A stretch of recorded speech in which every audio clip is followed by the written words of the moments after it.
They had pulled the sheet halfway up his chest. Kang Ji-ho, the most feared mafia boss in Seoul, was gone. The machine screamed one flat note. "There's nothing more we can do," the doctor whispered.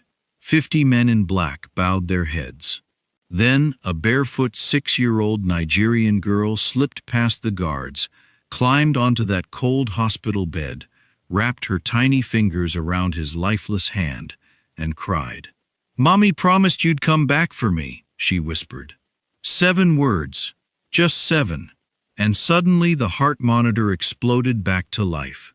His fingers twitched. A nurse screamed. Doctors froze. Nobody could explain it. But that little girl carried a secret buried 20 years deep, and it was about to bring an empire to its knees. Welcome to AfroKorean Stories by Janet Besties.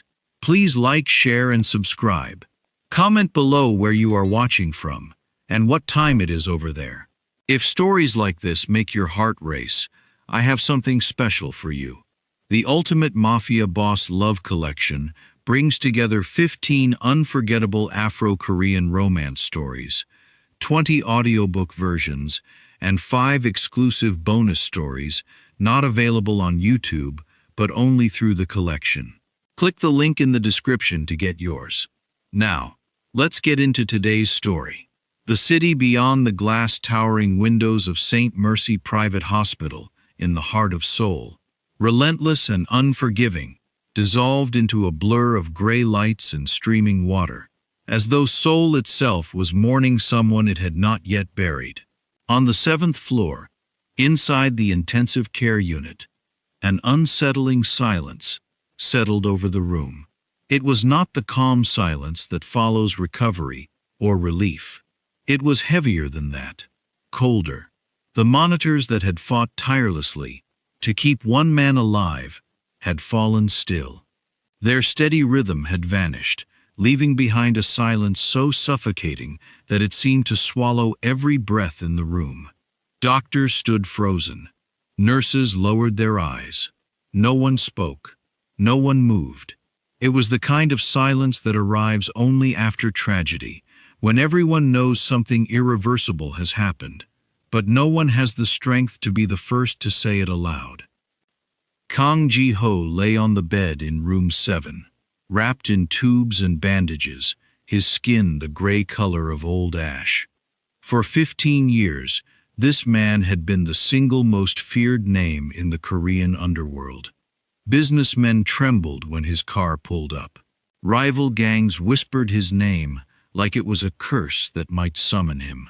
Grown men who had killed without blinking would go pale at the sound of his footsteps in a hallway. And now here he was, flat on his back, with a doctor slowly peeling off a pair of blood-soaked surgical gloves and shaking his head. "His heart is beating because the machine tells it to," the surgeon said, his voice barely above a whisper. "But his brain is not responding. I am sorry. There is nothing more we can do." Outside that room, in the long white corridor, more than 50 men in black suits stood in complete silence. These were Ji-ho's executives, his enforcers, his most trusted lieutenants, men who between them had probably seen every kind of horror the world could offer, and not one of them could look up. Some of them were crying, though they would have died before admitting it. One older man kept adjusting his tie over and over, as if fixing his collar could somehow fix the fact that his boss was leaving this world. They had already made the calls. Somewhere across the city, arrangements were quietly beginning. A funeral for the man they all believed could never die. And that was the exact moment that a very small, very determined pair of bare feet started walking down the hallway. Her name was Angel. She was 6 years old. She was carrying a stuffed rabbit that had clearly lived a long and difficult life, missing one ear and half its stuffing, and she had absolutely no business being on the 7th floor of that hospital. She had slipped away from her mother in the chaos downstairs, ducked under a security rope, and wandered right past a dozen grown men in suits who were far too busy grieving to notice a tiny girl in a yellow raincoat gliding by like a ghost. She stopped at the door of room 7. Nobody stopped her.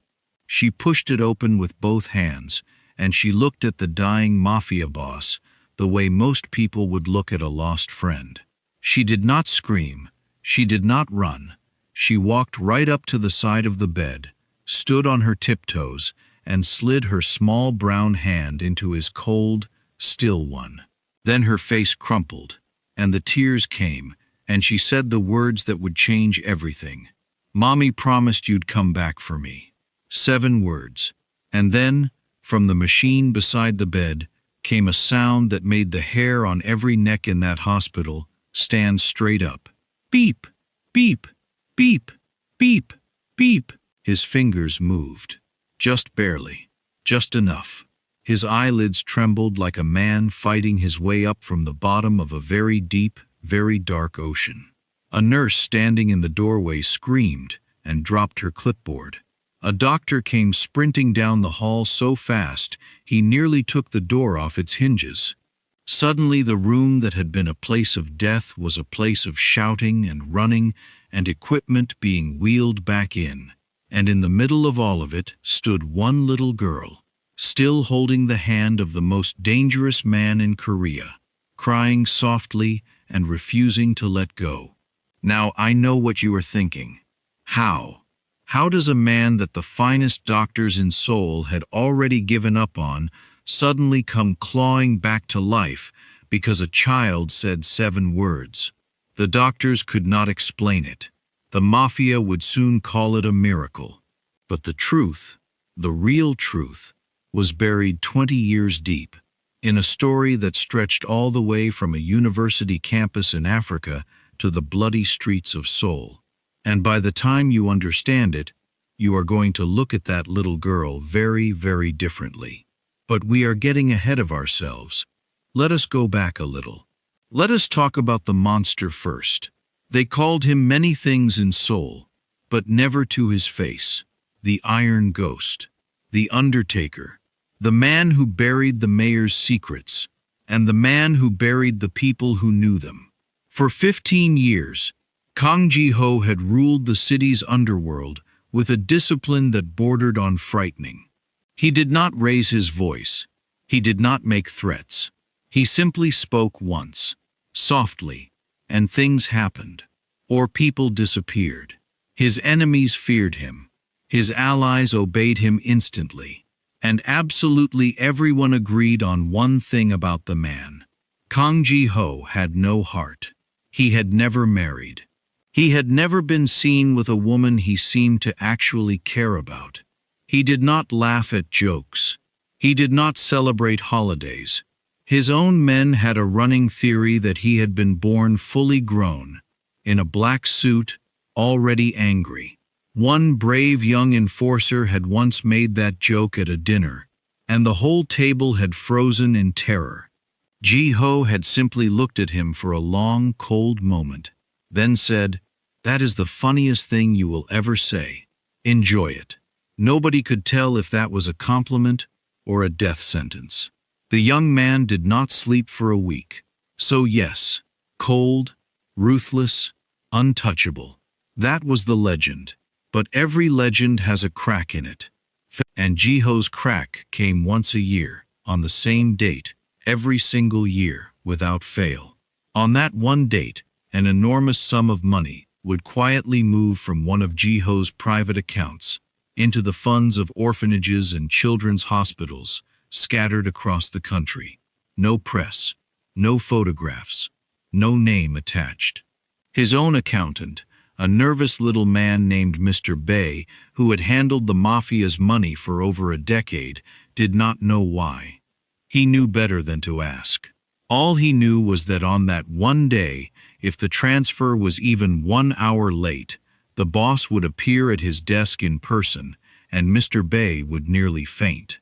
Ji-ho would stand there, staring at the numbers, and for just a moment, the coldest face in Korea would look almost human. Then the moment would pass, and the iron ghost would walk away, and nobody would speak of it again for another year. Whatever that date meant, it was the only soft place left in a man made entirely of stone. Now, while Seoul's most powerful criminal was busy being feared by everyone, on the other side of that very same city, in a cramped one-room apartment above a fried chicken shop, a completely different kind of person was fighting a completely different kind of war. Her name was Patricia Williams. She was 25 years old. She was Nigerian. She had come to Korea 9 years earlier with a nursing degree, a suitcase, and a stubbornness that could bend steel. And right now, at 2 o'clock in the morning, she was standing in that tiny kitchen counting coins on the counter, doing the math for the 4th time, hoping the number would somehow be different than it had been the first 3 times. It was not different. It was never different. Patricia worked at St. Mercy Private Hospital. In fact, she worked there so much that the other nurses joked she must have a bed hidden somewhere in a supply closet. What they did not know, what she would never tell them, was that Patricia slept an average of 3 hours a night. She took the shifts nobody wanted. The overnight ones, the holiday ones, the ones where you spend 12 hours on your feet and go home smelling of disinfectant and other people's fear. She smiled through every one of them. She was known throughout the hospital as the kindest nurse on the floor, the one who held the hands of frightened patients, the one who remembered everybody's name, the one who somehow always had a piece of candy in her pocket for a crying child. Nobody knew that every single paycheck she earned vanished almost the moment it arrived, swallowed whole by a stack of medical bills that never seemed to shrink. Because Patricia had a daughter, and that daughter was the reason for all of it. Ambw Williams was 6 years old, and she had been born with a congenital heart condition so rare and so complicated that 3 specialists had already told Patricia the same devastating thing, in 3 slightly different tones of voice. Without a very expensive, very delicate surgery, the little girl's heart would eventually give out. And that surgery cost more money than a hospital nurse working triple shifts could ever hope to save, no matter how many nights she skipped sleep. You would think a child living under that shadow would be sad, fragile, afraid. You would be wrong. Ambw was, by an enormous margin, the most joyful human being in the entire building. She lit up rooms the way sunrise lights up a valley. She named every pigeon on their street, gave them all elaborate backstories, and was personally offended when one of them, whom she had named Mr. Handsome, started ignoring her for a rival pigeon. She asked the grumpy old man at the chicken shop downstairs so many questions that he eventually started giving her free drumsticks just to buy himself 30 seconds of silence. And even that did not work, because she would simply eat the drumstick and then resume the interrogation. She had opinions about everything. Loud ones, but sometimes, only sometimes, in the quiet hours, Ambw would ask a question that would stop her mother's heart cold. One night, tucked under her thin blanket, with the rain tapping the window, she looked up at Patricia with those enormous dark eyes and asked, "Mommy, when people die, do their promises die too? Or do the promises stay?" Patricia's throat went tight. She smoothed her daughter's hair and forced a smile that cost her everything. "Why would you ask that, my love?" "I just want to know," Ambw said, hugging her one-eared rabbit. "If somebody promises something and then they go away forever, is the promise still real?" Patricia kissed her forehead. "Go to sleep, Ambw." She always changed the subject, every time, because Patricia knew exactly where those questions were coming from, and she was not ready. She was not ready to talk about the woman in the old photograph. She was not ready to talk about the promise. And she was terrified that if she opened that door even a crack, she would have to face a truth she had spent years keeping locked away for her daughter's protection. Because there was a photograph. Angel kept it hidden inside her favorite storybook, tucked between the pages like a pressed flower. It was old, faded, its edges soft from being handled 1,000 times. And in that photograph stood a young Korean man, tall and serious, standing beside an African woman whose face glowed with a warmth that seemed to reach right through the paper. The woman was Angel's grandmother. She had passed away when Angel was very young, but before she died, she had taken the little girl's face in her weathered hands, pressed that photograph into her small palms, and said something Angel had never once forgotten. If you are ever alone in this world, and no one is left to help you, you find this man. You hear me, little one? This man loved us. He is the only person who ever truly loved us. If everything falls apart, you find him. She never said his name. She never explained who he was or how to find him. She just made the little girl promise. And Angel, being Angel, had taken that promise and locked it inside her chest like treasure. She did not know the man. She did not know his story.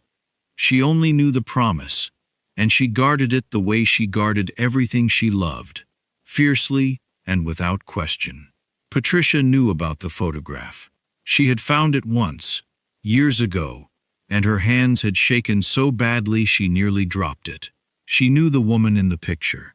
She had known her well, and she suspected, though she could not be sure, exactly who the young Korean man was. But she had made her own promise, a long time ago, to a dying friend, and so she had said nothing, and she had prayed the day would never come when it mattered. So this was the life they lived. A mother and a daughter, packed into a single room above a chicken shop in a city that was not their own, surviving on 3 hours of sleep, and stubbornness, and love. In the evenings, when Patricia was somehow home, they would eat simple meals together, rice and stew stretched to last 3 days, and Angel would perform dramatic reenactments of her pigeon's romantic troubles. At bedtime, Patricia would sing the old lullabies her own mother had sung to her back in Nigeria, songs in a language Angel only half understood, but loved anyway. And the little girl would drift off with the photograph clutched somewhere near her heart. They had almost nothing, and somehow, against all sense and all odds, they were happy. But happiness, as this story is about to teach us, has a way of standing directly in the path of the storm. Because two things were about to happen at the exact same time, on the exact same night, in two very different parts of Seoul. In one part of the city, a nurse's carefully arranged plans for her daughter's care were about to collapse, forcing her to make a decision she would have never made otherwise. And in another part of the city, on a rain-slick road beneath a dark bridge, the most feared man in Korea was climbing into the back of an armored car, with absolutely no idea that some of the people he trusted most in the world had already decided that tonight would be the night he died. The convoy pulled out at 11:43, and somewhere across the city, a little girl clutched an old photograph in her sleep of a man she had never met, who was about to need her more than anyone had ever needed anyone.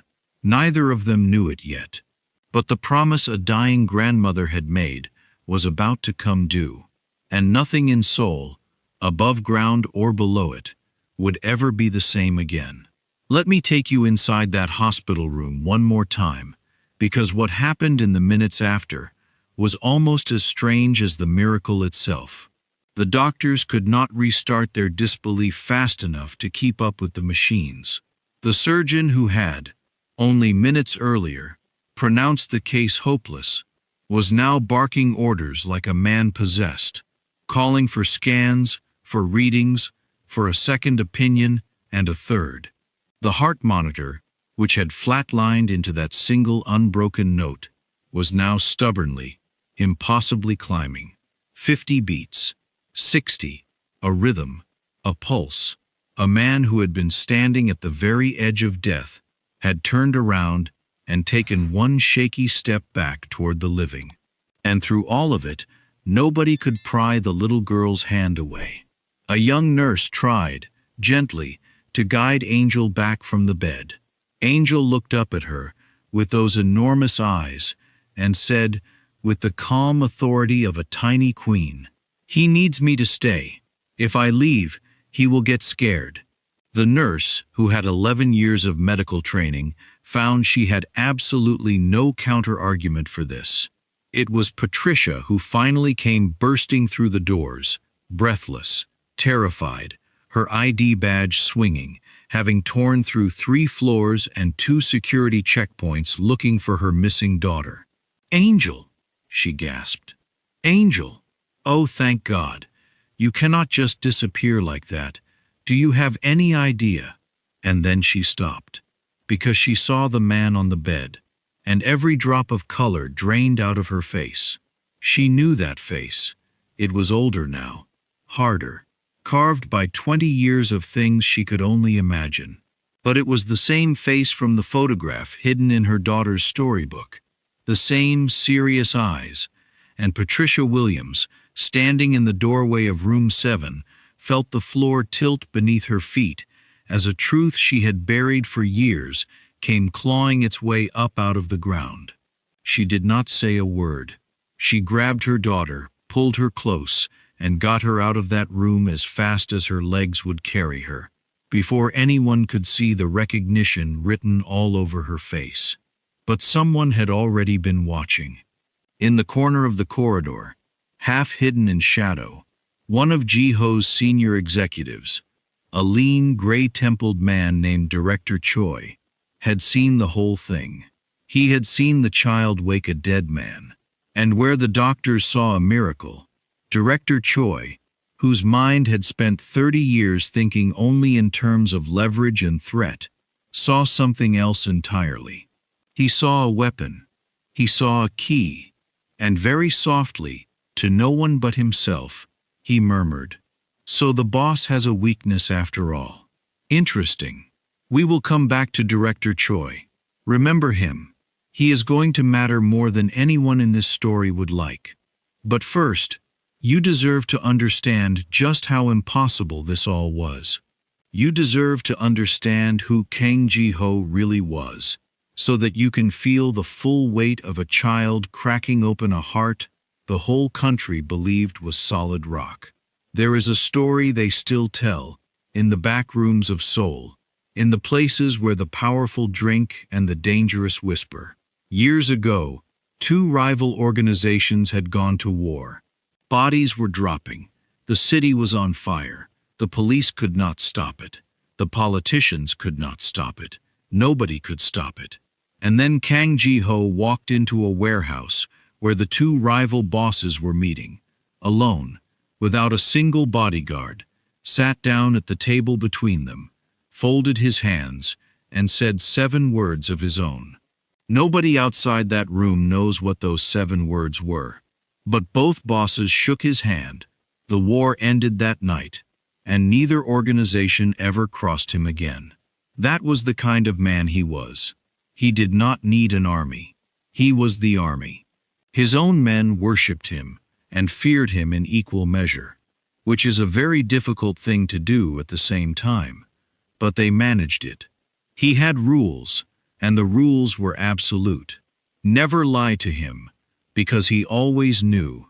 Never betray him, because there was no coming back from it.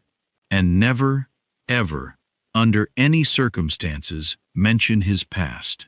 Nobody knew where he had come from. Nobody knew if he had family. He had appeared in Seoul 2 decades earlier, already dangerous, already cold, like a man who had left something behind so painful he had decided to become a different person entirely. And that brings us back to the date. That one date, every year, when the money moved. When the Iron Ghost became, for the length of a single quiet transaction, almost soft. His accountant, poor trembling Mr. Bay, had a theory he had never dared speak out loud. He had noticed over the years that the date never changed. The same day, always the same day.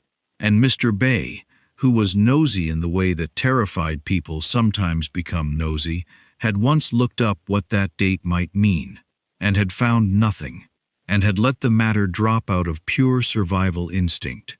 But he had kept wondering. Was it a birthday? An anniversary? The date something had died?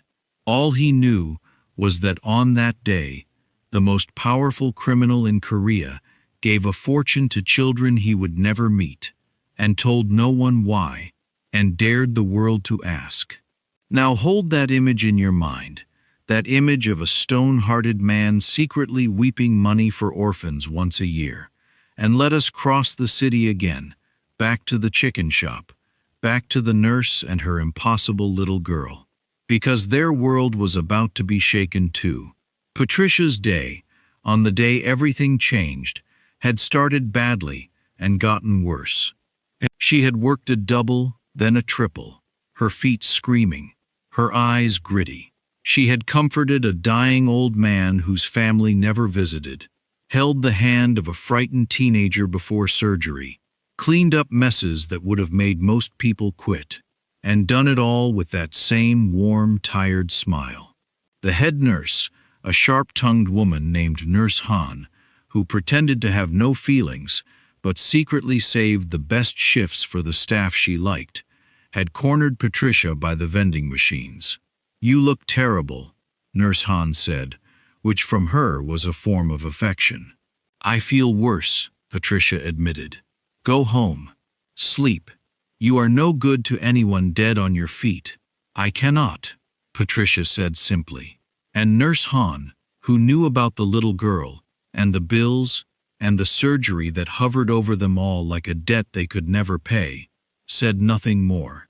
She just handed Patricia a coffee from the machine, pretended it was an accident, and walked away. That was the world Patricia lived in. Small kindnesses stacked against enormous cruelties, and somehow, most days, the kindnesses held. But that night, the plan fell apart. The kind old woman who usually watched Angel while Patricia worked her overnight shift had fallen ill and could not come. Patricia called everyone she knew. There was no one, and her shift could not be missed, because a missed shift meant a smaller check, and a smaller check meant the surgery slipped even further out of reach. So Patricia made the only choice a desperate mother could make. She bundled Angel into her yellow raincoat, packed the one-eared rabbit and a storybook and a small bag of snacks, and brought her daughter to the hospital, promising her she would sit quietly in the break room and read and be a good girl. "I am always a good girl," Angel said, deeply insulted. "You named a pigeon and then declared war on another pigeon on its behalf. That," Angel said with great dignity, "was justice." And so the little girl came to the hospital. And for a while she did sit in the break room. And she did read her storybook. Right up until the moment a massive emergency swept through the emergency department, and every available hand, Patricia included, was pulled into the chaos. In the confusion, a break room door was left ajar. A little girl in a yellow raincoat, curious as a cat and brave as a lion, went wandering. And the rest, as they say, is the miracle you already witnessed. But here is the part that should send a chill down your spine. Because the timing of all this was not an accident. That very same night, on a wet road under a dark bridge, Kang Ji-ho's convoy had been ambushed. It had not been a random hit. It had not been a rival gang. The men who opened fire on his car had been told exactly where he would be, exactly when, and exactly which vehicle carried the boss. Someone on the inside had drawn them a map. Someone he trusted had signed his death warrant. The gunfire had been brutal and precise. His driver died instantly. His bodyguards died fighting. And Ji-ho, riddled with wounds, bleeding out in the back of a ruined armored car, had done the one thing his enemies never expected. He had refused to die on that road. He had held on, by sheer black stubbornness, long enough for the ambulance, long enough for the surgeons, long enough for the doctors to open him up and try, and fail, and declare him gone. So the same night a nurse was forced to bring her daughter to work. A mafia boss was betrayed and left for dead. Two events that should have had nothing to do with each other. Two lives that should have never touched. And yet, you already know what happened when they touched. There is one more thing you need to hold on to before we go further. One more thread that ties this whole terrible, beautiful knot to that photograph, the one hidden in Angel's storybook, the one Patricia's hands shook to hold. The young Korean man in that picture, standing beside Angel's grandmother, glowing with a happiness he would spend the next 20 years pretending he never felt. I think, by now, you have already guessed who he is. But you have not guessed the half of it. You have not guessed why Angel's grandmother made that promise. You have not guessed what happened to the woman 20 years ago, or why Ji-ho believed she was dead, or who lied to him, or what became of the daughter she carried. You have not guessed the truth about who this little girl really is, because the truth is going to break your heart into pieces, and then, somehow, put it back together stronger.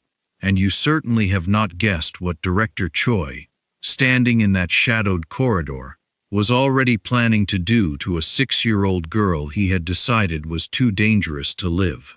Let me tell you a little more about that grandmother, because she is the beginning of everything, even though she is gone before our story truly starts. Angel never got many years with her, but the years she got, she treasured. The old woman had a laugh that filled the whole apartment, a laugh that made the walls feel warmer. She cooked food that tasted like a country Angel had never seen.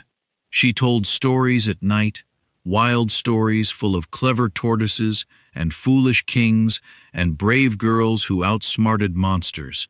And she always ended each story the same way, by tapping Angel gently on the nose and saying, "You come from strong women, little one. Never forget it. When the world is dark, you carry the light yourself." But there was one story the grandmother never told all the way through.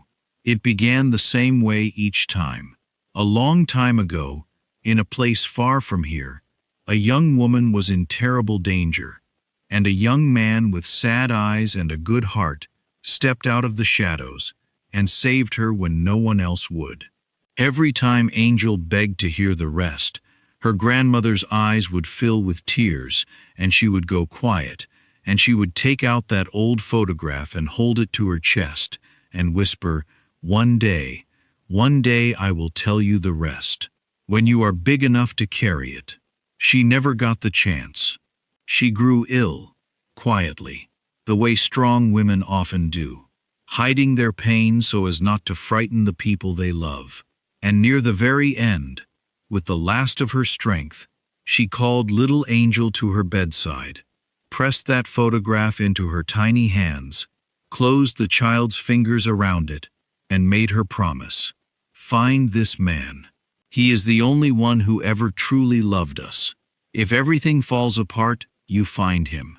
And then she was gone. And Angel, too young to understand death but old enough to understand a promise, tucked the photograph into her storybook and carried it everywhere, waiting for the day she would need it, never once imagining it would come like this. Patricia had watched all of it from the doorway of that room, all those years ago, and she had known things the little girl did not. She had known the grandmother's whole story, or at least most of it. She had known the name that went with the face in the photograph. And she had made a promise of her own, a whispered vow to a dying friend, to keep the child safe and to keep the truth buried until the world was ready for it, or until the world gave her no other choice. She had spent years praying that choice would never come. And now, walking home through the rain with her exhausted daughter asleep on her shoulder, having just watched that little girl raise a dead man from the edge of the grave, Patricia understood with a cold and total certainty that the choice had come for her at last. The photograph had found its man. The promise had come due, and there would be no going back. She held Angel a little tighter, and she walked a little faster, and she had no idea that behind her, in the dark, the danger had already begun to move. The news of the miracle did not stay inside room 7 for long. In fact, it barely stayed inside the hospital. By the time the sun came up over Seoul, every single person connected to Kang Ji-ho's organization had heard the same impossible sentence, passed from mouth to mouth, phone to phone, whispered in stairwells and muttered in the backs of black cars. The boss was awake, and a child had woken him. You have to understand what that meant to these people. For 15 years they had built their entire lives around one man. Their money, their power, their protection, their fear, all of it flowed from Kang Ji-ho, like water from a mountain. When the doctors declared him gone, that mountain had started to crumble, and every man in the organization had felt the ground shifting under his feet. Some had already begun quietly reaching out to rivals, testing the waters, deciding which way to jump. Others had started dividing up territory in their heads, imagining themselves in the big chair. A dead boss meant 100 smaller wars, and everyone knew it. And then, overnight, the mountain stood back up. You would think they would all be relieved, and some of them were. But power is a strange and ugly thing, because for every man who was overjoyed that the boss had survived, there was another man who had already tasted the possibility of taking his place, and who now looked at that hospital bed and saw an obstacle. And there was a third kind of man, the most dangerous kind. The kind who did not care whether the boss lived or died, but cared very much about one particular detail of how he had come back. A little girl, a 6-year-old Nigerian girl nobody had ever seen before, who had walked into a sealed room, said 7 words, and pulled the most feared man in Korea back from the dead. Director Choi was that third kind of man. He called a meeting for that very afternoon, in a private room above a restaurant the organization owned, the kind of place where the doors were thick and the walls had heard 1,000 terrible decisions. A dozen of the most senior figures gathered around the long table.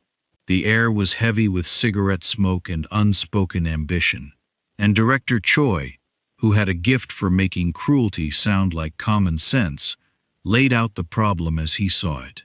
"The boss is alive," he began, folding his hands. "This is good. We all want the boss alive." A murmur of agreement, some of it even sincere. But let us be honest with one another. As brothers, the boss is not the boss he was. He cannot walk. He can barely speak. And according to the doctors, he does not remember us. Not one of us. He looked his own second-in-command in the eye this morning, and did not know his name. The room went very quiet. "There is only one person in this world he responds to," Choi continued softly. "One face, one voice. A child. A child we do not know, connected to a mother we do not know, appearing at the exact moment our boss was at his weakest. And this child can make his heart beat faster or slower simply by entering the room. Now I ask you, brothers, in all your years, have you ever known such a thing to happen by accident?"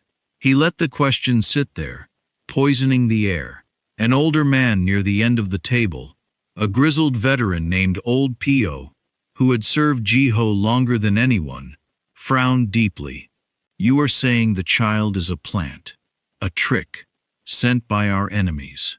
"I am saying," Choi replied, "that whoever controls that child controls the boss. And right now, that is not us.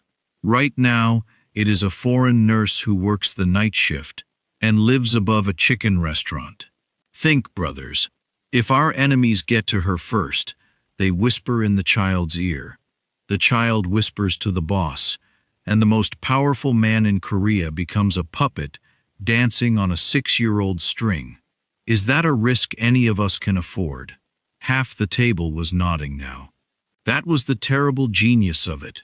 Choi had not asked them to hurt a child.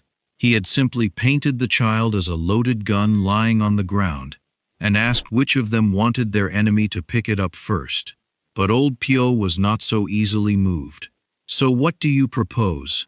Choi smiled, and it was not a warm smile. I propose we secure the asset. We bring the child and the mother under our control. We keep them close, keep them safe, keep them useful. And if it turns out they cannot be controlled, he spread his hands, as though the rest was too obvious to say out loud. Old Pero understood exactly what the spread hands meant, and something in his old, tired face hardened. She is a child, Choi. She is a threat, Choi said. And in this life, brother, you know as well as I do that the difference between the two is a luxury we have never been able to afford.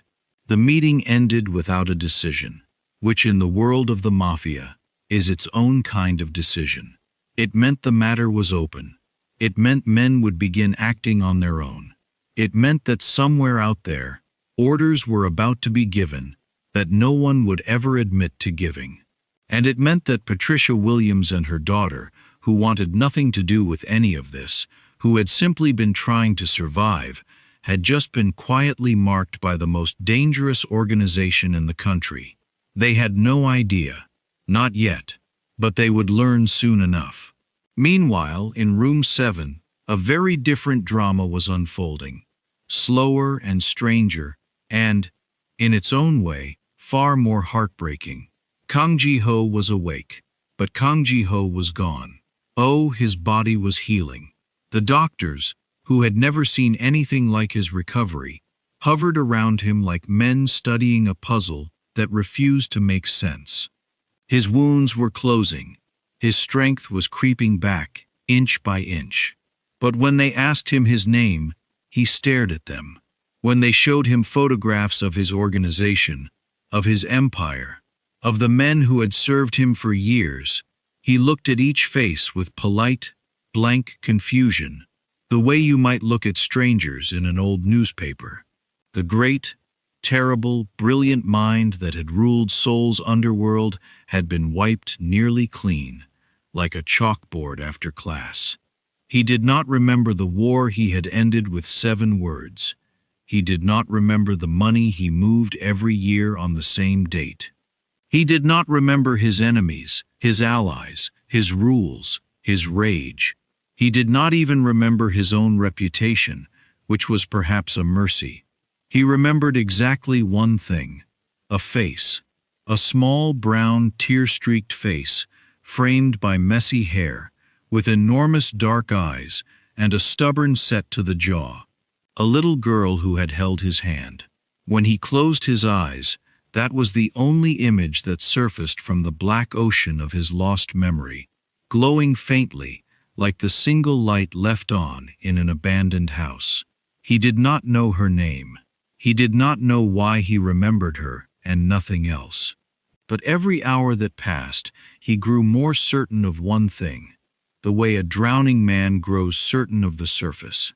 He needed to see her again. The doctors noticed something they could not explain and dutifully wrote down anyway. When the little girl was in the building, Ji-ho's vital signs improved.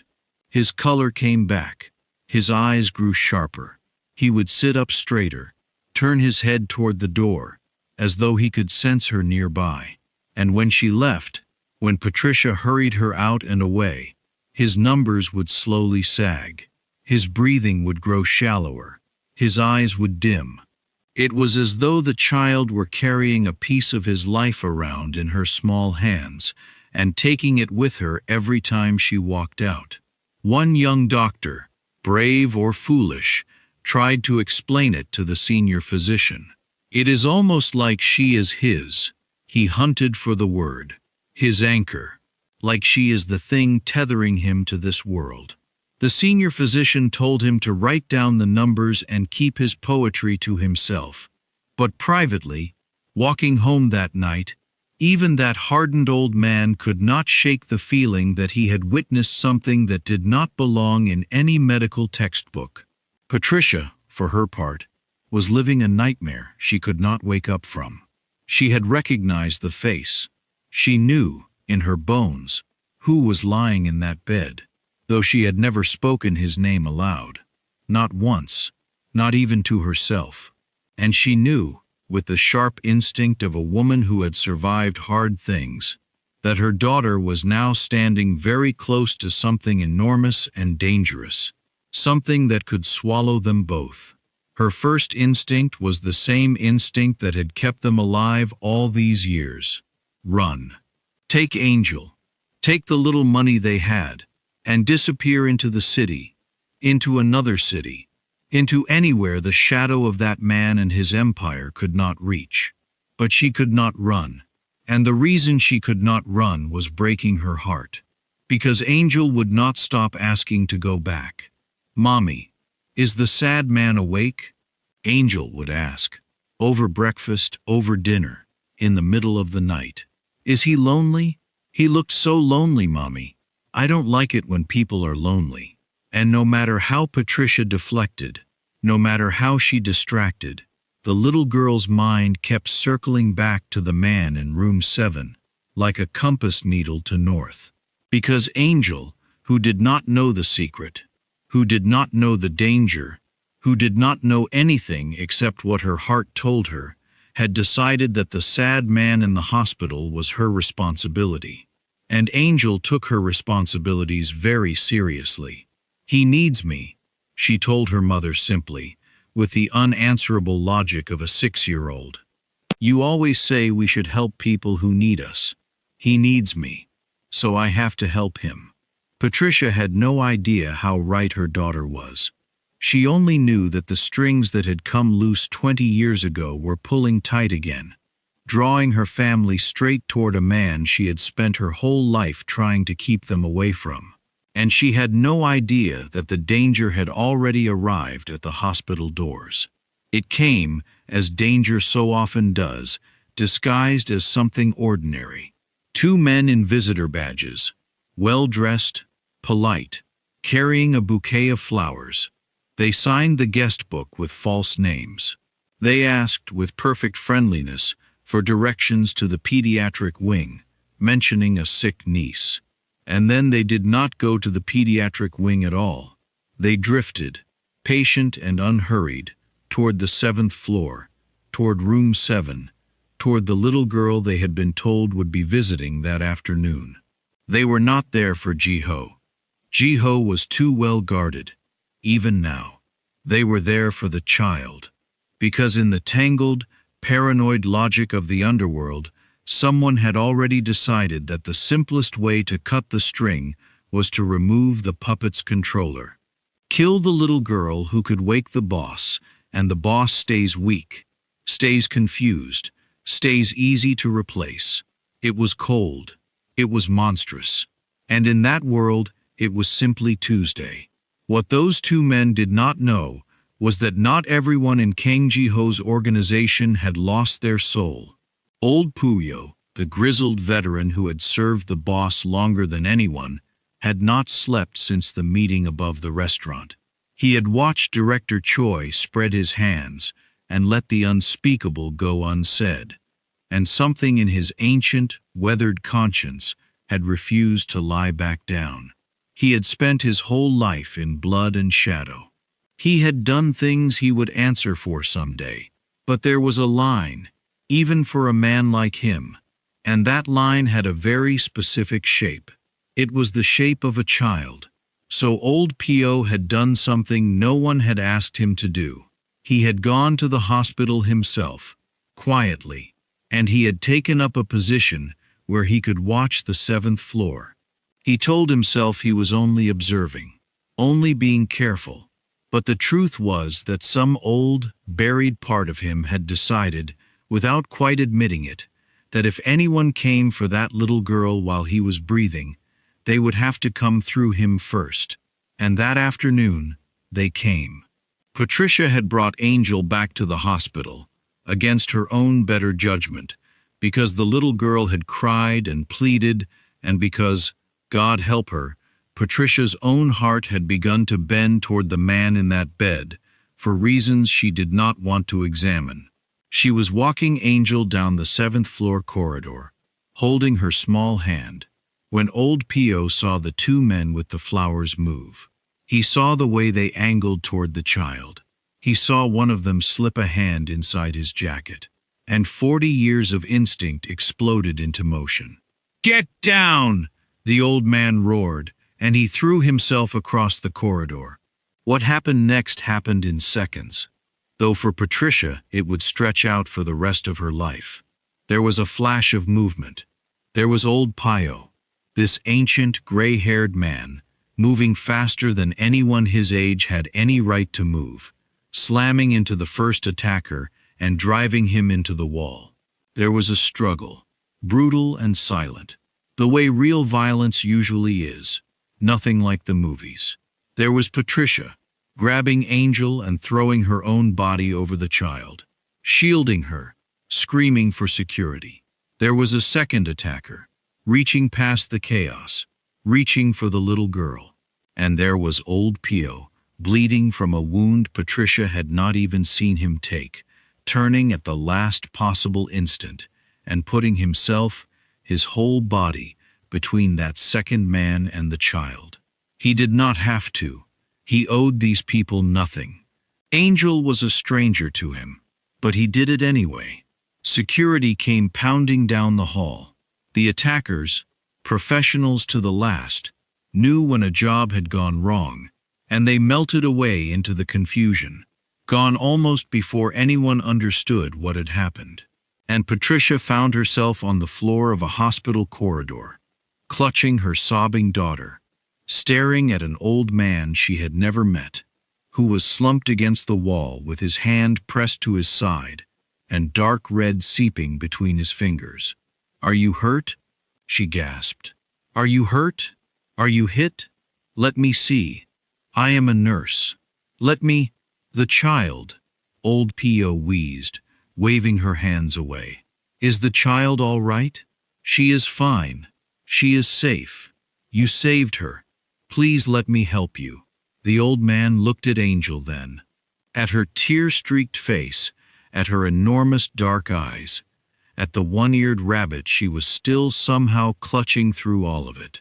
And something moved across his hard old features, something that looked almost like wonder. "So small," he murmured. "All of this, over something so small." Then he coughed, and grimaced, and forced himself upright with a strength that should not have been possible. "Get her out of here. Not home. They know home. Somewhere else. Go now, and do not tell anyone where." "Who are you?" Patricia demanded. "Why did you help us? Who sent those men?" Old Pio met her eyes, and for a moment the whole terrible truth seemed to pass between them without a single word. "I am an old man," he said finally, "trying to do one right thing before the end. That is all you need to know. Now go." He would survive that day, that stubborn old wolf, though it would be a long recovery. But his choice, his refusal to let a child be sacrificed, had done something important. It had drawn a line in the sand inside the organization. It had announced, without announcing it, that not everyone would follow Choi into the dark. The war for Kang Ji-ho's empire had a new front now, and it ran straight through the question of a little girl's life. Some men wanted her dead. Some men, it turned out, would die to keep her alive. And the boss himself, the only man whose word could end the argument, was lying in a hospital bed, remembering nothing but her face. Patricia did as old Pio said. She took Angel and vanished into the city, to a cheap room in a district where nobody knew them. And she sat up all that night with her back against the door, listening to every footstep in the hall, holding her daughter and shaking. And in the small hours, when Angel finally slept, Patricia took out the old photograph, the one from the storybook, and she looked at the young Korean man's face, and she finally let herself say the thing she had been refusing to say for years. "It's you," she whispered to the photograph. "It was always going to be you. God help us. It's you." Now, to understand why Patricia said that, to understand why that photograph had the power to make a grown woman tremble, we have to leave this hospital and this present danger and travel back, 20 years back, to a time before Kang Ji-ho was the Iron Ghost, before he was feared, before he had turned his own heart to stone. Back to when he was simply a young man who had not yet decided what kind of monster the world was going to make him. 20 years ago, Seoul was a different city, and Ji-ho was a different man.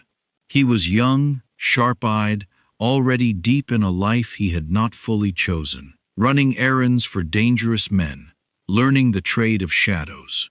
But he had not yet gone cold. There was still something soft in him then, something that had not yet been beaten flat, some stubborn seed of decency that all his surroundings had not managed to kill. And one rainy night, on the wrong side of the city, that seed of decency changed the entire course of his life. He had been sent to collect a debt from a man who ran a very ugly business, the kind of business that trafficked in human beings, that bought and sold people as though they were cargo.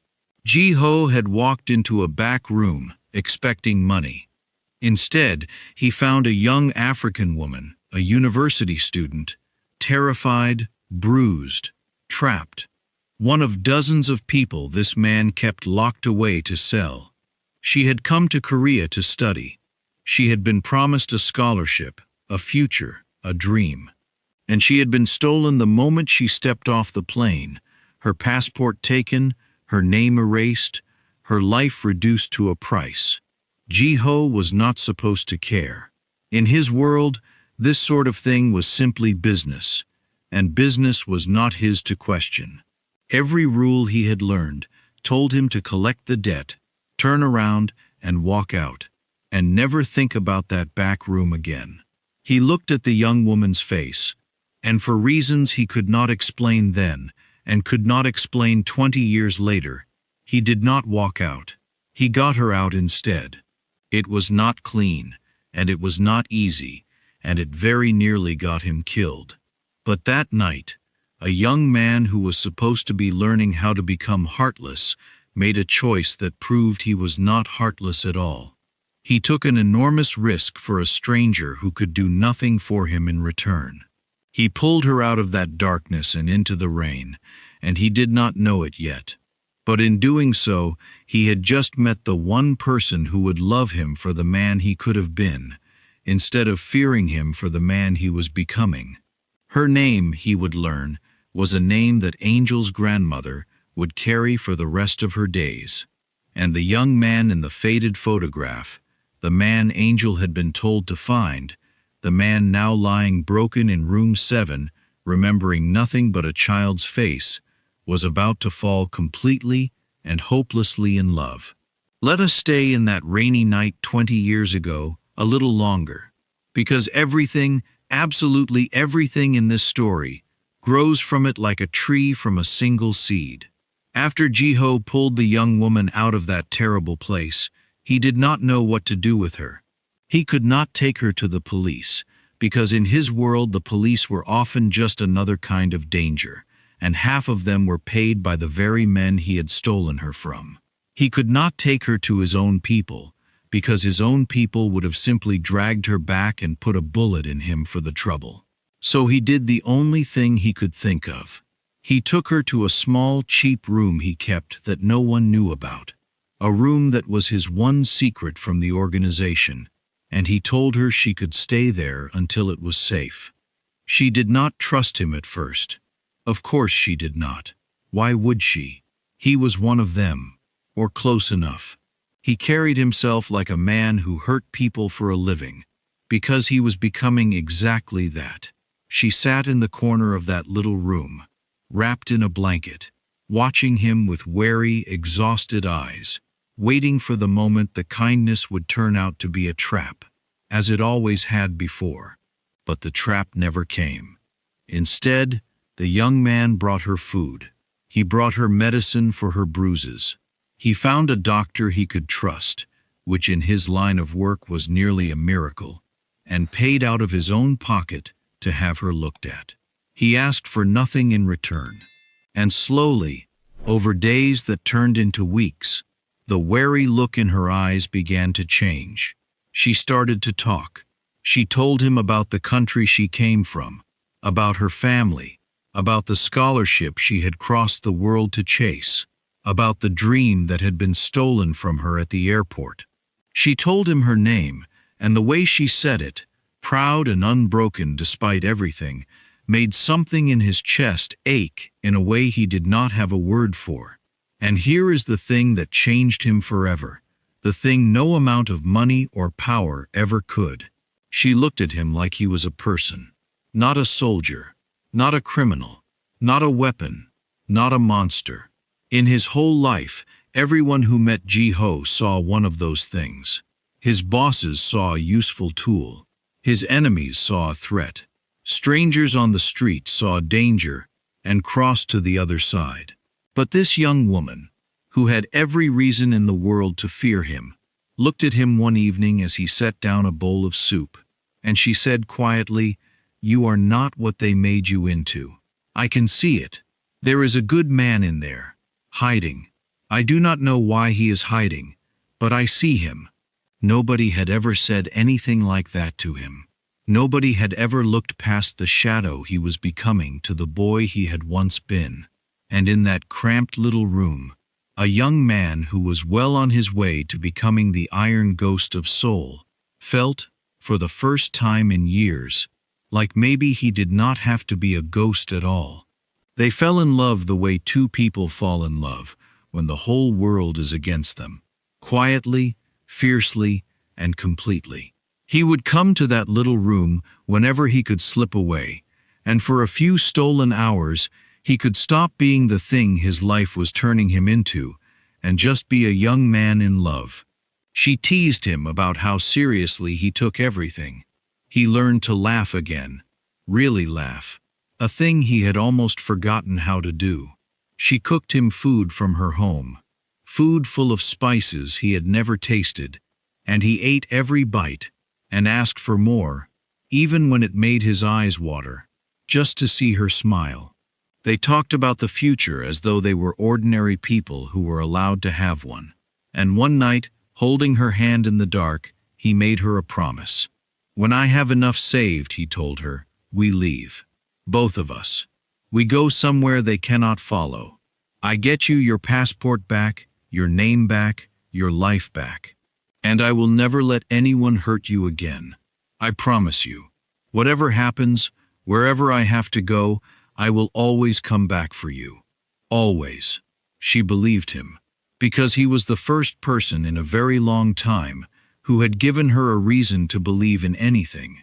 That promise, those exact words, "Whatever happens, I will always come back," would echo down through 20 years and 3 generations.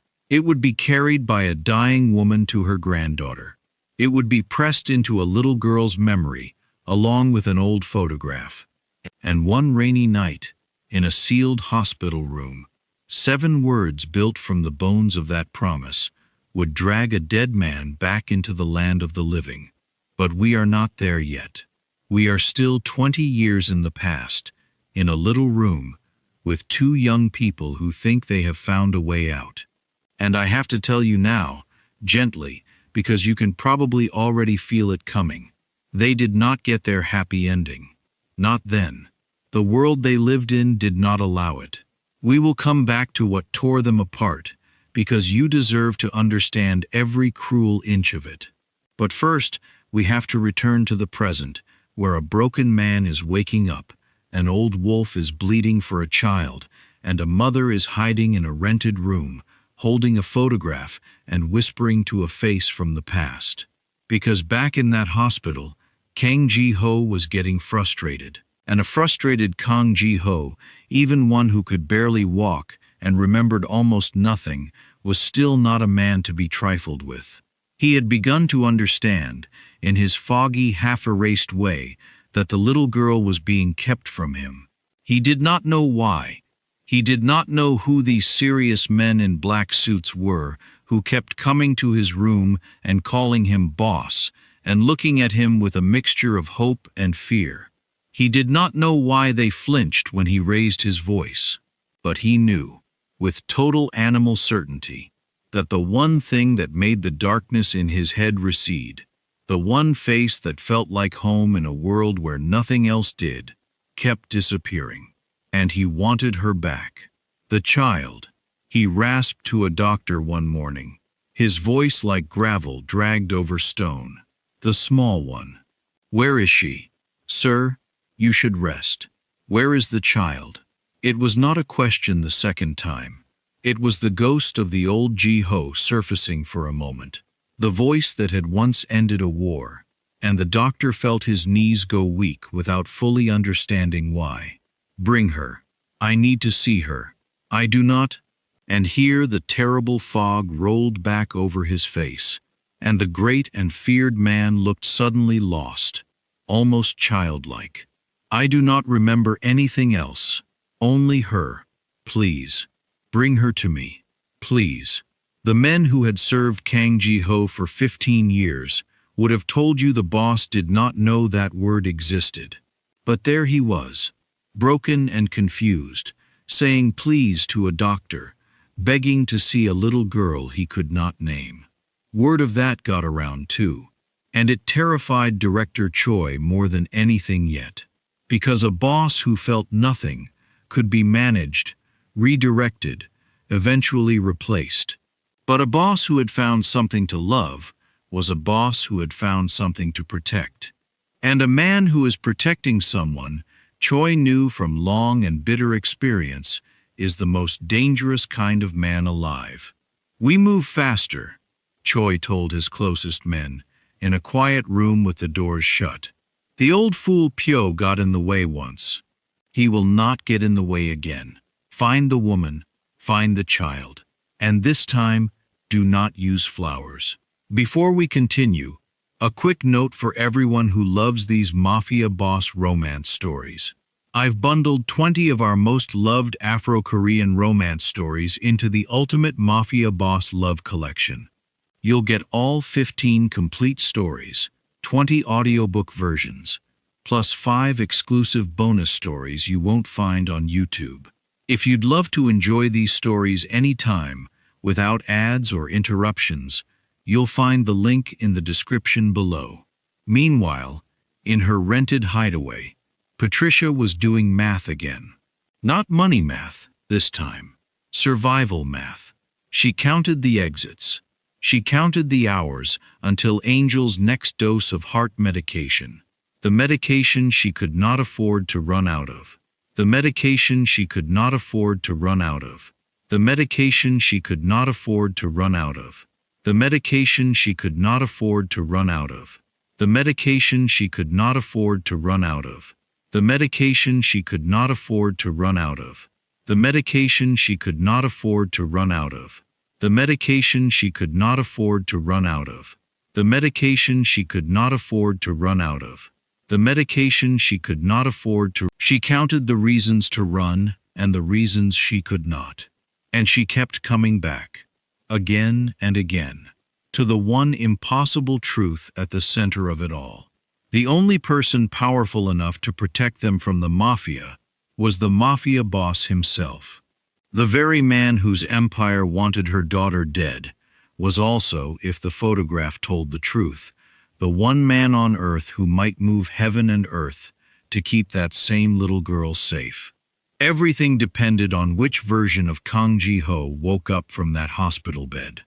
The monster the world had made, or the man in the photograph who had once promised to always come back.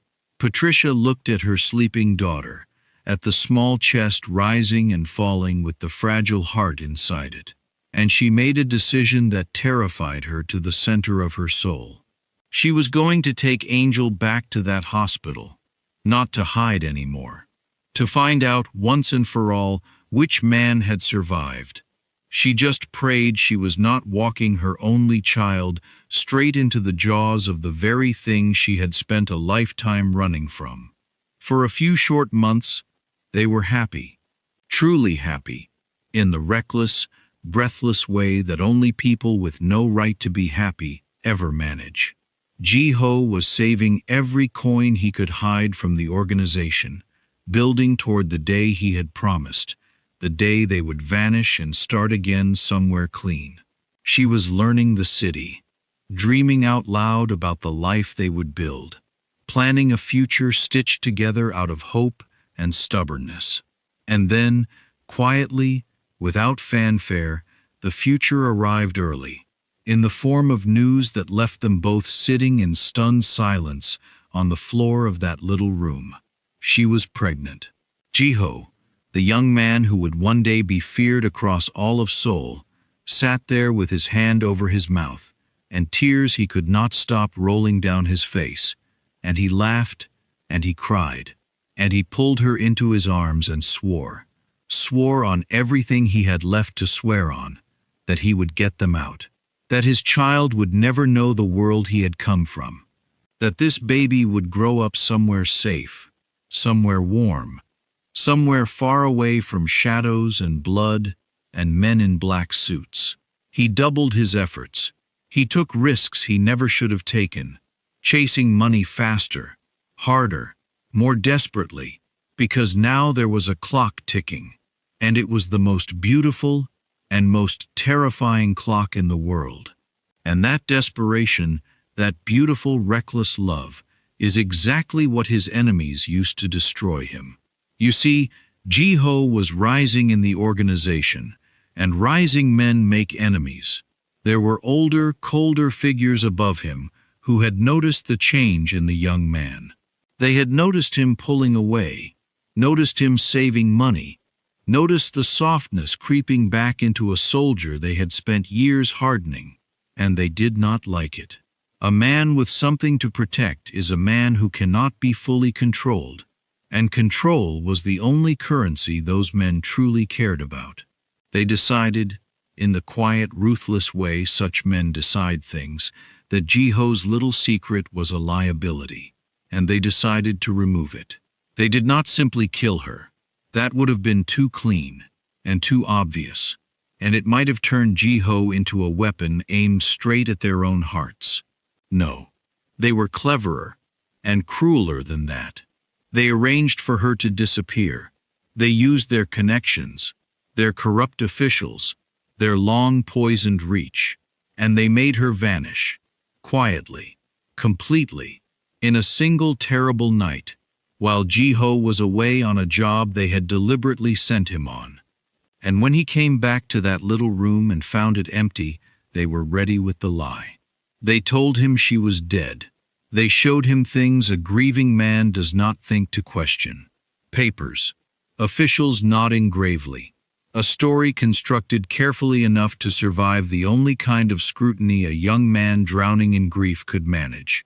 They told him she had been caught up in something, that it had gone wrong, that both she and the unborn child were gone, and there was nothing to be done, and no one to blame.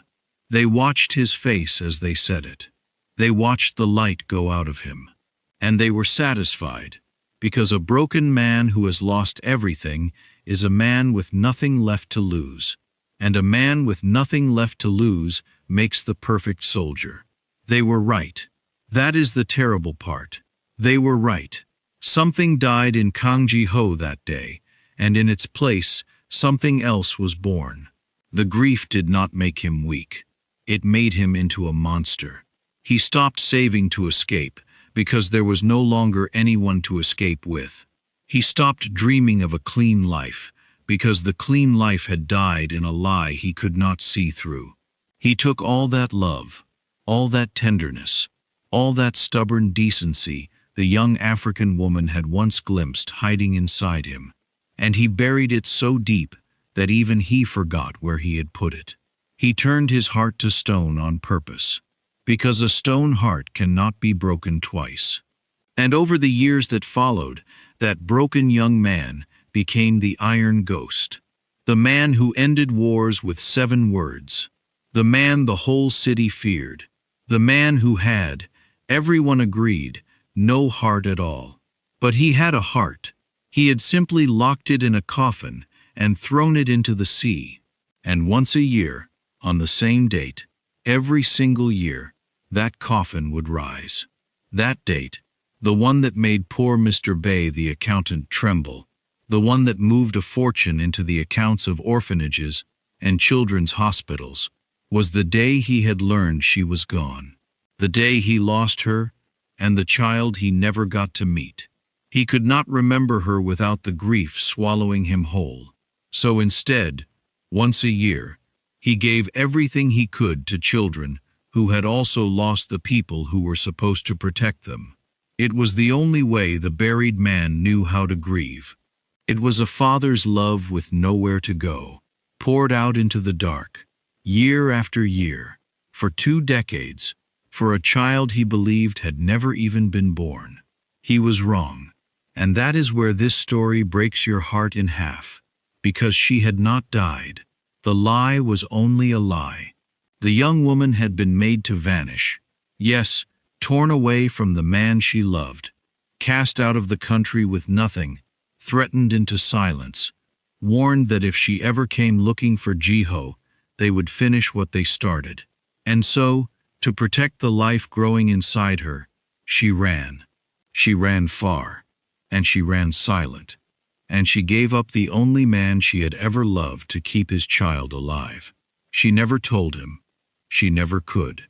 And she spent the rest of her life believing, because they had lied to her too, that Jiho had abandoned her, that he had chosen the organization over her, that the promise had been empty all along. 2 people who loved each other with their whole souls. Each one told the other was gone or false. Each one grieving the other in a different corner of the world, and neither one ever knowing the truth. That is what those cold men in black suits did to them.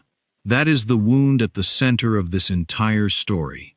She gave birth to a daughter. She raised that daughter alone, in hardship, moving from place to place, working herself to the bone. And she never once let bitterness poison the child. She told her daughter the truth as she understood it, which was only half the truth. She said, "There was a man, a good man, who saved my life and gave me you, and the world tore us apart." And she kept one thing always, that old photograph, taken in a happier moment, of a serious young Korean man standing beside a glowing young woman who could not stop smiling.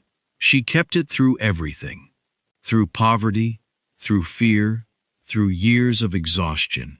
She looked at it in her hardest hours, and she told her daughter, again and again, "This man loved us.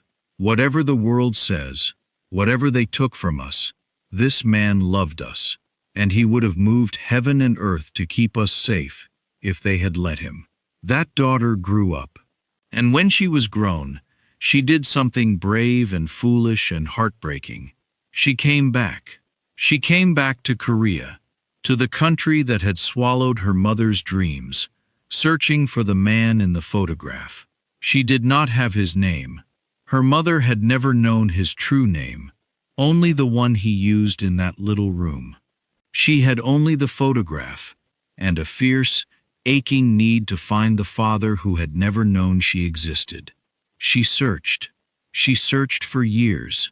She waited tables and cleaned buildings and asked quiet questions in a country that was not her own, chasing a ghost across a city of 10 million people, holding a faded photograph up to strangers who shook their heads and turned away. There were nights she nearly gave up. Nights she sat alone in a rented room much like the one her mother had once known, staring at the photograph until the young man's face blurred, wondering if he was even still alive, wondering if she was chasing a shadow across a city that would never give him up. But every time she thought about quitting, she would remember her mother's voice, worn thin at the end but never bitter, saying, "This man loved us. and she would square her shoulders and go back out into the streets the next morning to ask 100 more strangers if they knew the man in the picture. She learned the city block by block. She grew to love it, even as it kept its cruel secret from her. She could not have known that the secret was not a place but a person, and that the person had made himself so feared, so hidden, so far above the reach of an ordinary searching daughter, that she could have walked past him on the street and never once suspected the cold, terrifying man in the black car was the same gentle young man in her mother's photograph. She never found him. She was searching for the iron ghost, and she did not know it. And even if she had known his name, no ordinary young woman could have simply walked up to the most feared man in Korea. She came so close, so many times, and never knew it. And here is the cruelest part of all, the part I almost cannot bring myself to tell you. She was in Seoul, searching for her father, when she met a young man, fell in love, and had a daughter of her own, a little girl, with enormous dark eyes, and a stubborn set to her jaw. And then, before that granddaughter was more than a few years old, the daughter died. She died protecting her own child from danger, the way the women in this family always seemed to. And on her deathbed, she did the only thing she could think to do. She called her own mother to her side, this weary grandmother who had crossed the world twice for love, and she pressed the photograph into her hands, and she made her promise to keep searching, to keep the little girl safe, and to make sure that one day, somehow, the child found the man who had started all of it. And so the grandmother took the granddaughter, and she raised her as best she could in her final years. And she told the little girl the same thing she had told her own daughter, holding up the same worn photograph. This man loved us. If you are ever alone, you find this man. And she made the child promise. And then the grandmother too grew old and ill and passed away, and the promise passed down one more time, from grandmother to mother to a 6-year-old girl named Angel, who did not understand any of it, who only knew that somewhere out there was a man in a photograph that she was supposed to find, and a promise she had sworn to keep. 3 generations of women, 3 generations of that same promise. Whatever happens, I will come back. Carried across 20 years and 2 continents, through grief and lies and death, whispered from dying lips to living ears, again and again and again, until at last, on a rainy night in Seoul, a barefoot little girl walked into a sealed hospital room, took the hand of a dying man she had never met, and spoke 7 words that no one else on earth could have spoken. Mommy promised you'd come back for me. Now you understand. Now you understand why those 7 words worked when nothing else could. Because somewhere in the ruined, wiped-clean wreckage of Kang Ji-ho's mind, beneath the lost memories and the buried grief, one thing had survived. The promise. His own promise, made in a little room 20 years earlier, come back to him at last in the voice of a child. He did not know she was his blood. He did not know anything. But some ancient part of him, the part that had made that vow, heard it echoed back across the years, and it refused to let go of the world before answering. And this family, this is the moment I need you to do something for me. If this story is touching you the way I know it is touching you, then pause for just 1 second and hit that like button, and drop a comment telling me where you are watching from, because stories like this only survive when people like you share them. And subscribe so you never miss what happens next, because I promise you, what happens next is going to wreck you completely. Now let us keep going. Back in the present, the truth was about to come crashing into that hospital like a wave, because the old photograph, the one Patricia had guarded for so long, was about to reach the one man who could recognize it. It happened almost by accident. Patricia had returned to the hospital, as she had decided she must, and she had brought Angel. And this time she had also brought the photograph, because some instinct deeper than fear had told her the time for hiding was over.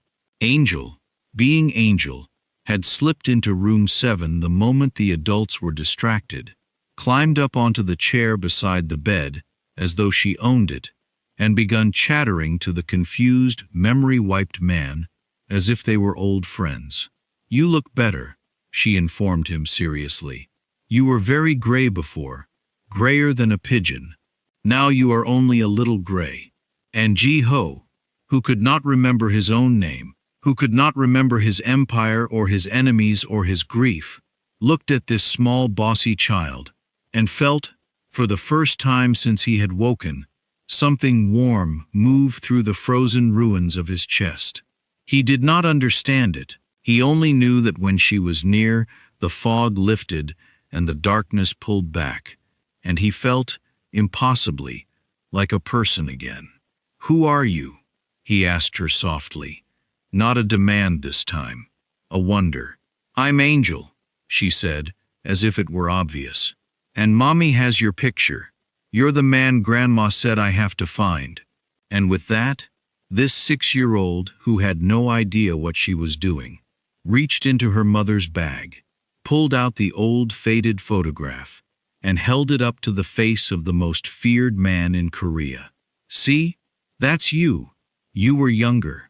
And happier." Ji-ho looked at the photograph, and the world stopped. For a long, long moment, nothing moved. The fog in his mind, the thick gray fog that had swallowed 20 years, began to churn. He stared at the young man in the picture, at his own face, younger, softer, unbroken. And then he saw the woman standing beside him, glowing, laughing, alive. And something deep in the coffin he had thrown into the sea began, at last, to rise. "No," he whispered. "No, that is not." But it was. The memories came back not gently, but violently, like a dam breaking, like a flood, tearing through a valley that had been dry for 20 years. The little room, the rain, the soup, the way she had looked at him, like he was a person. The promise in the dark, the pregnancy, the joy, and then the empty room, and the lie, and the grief that had turned him to stone. It all came back at once, and the great and terrible Kang Ji-ho, the iron ghost of Seoul, the man who had no heart, made a sound that no one who served him would ever have believed him capable of. He wept.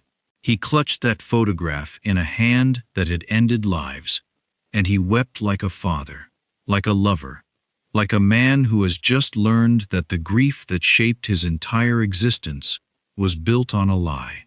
She was alive, he choked out, to no one, to everyone, to the little girl staring up at him in alarm. All this time, she was alive. They told me she was dead.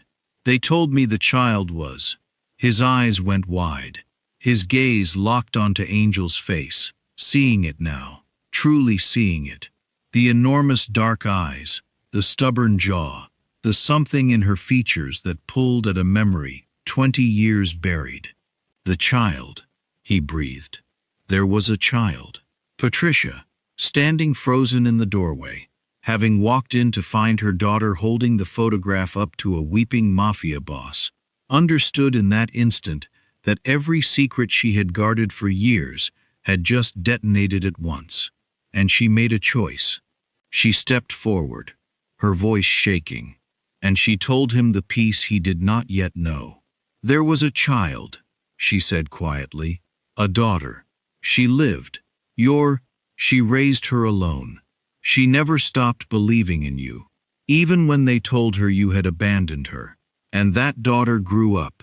And she came back here, to Korea, searching for you.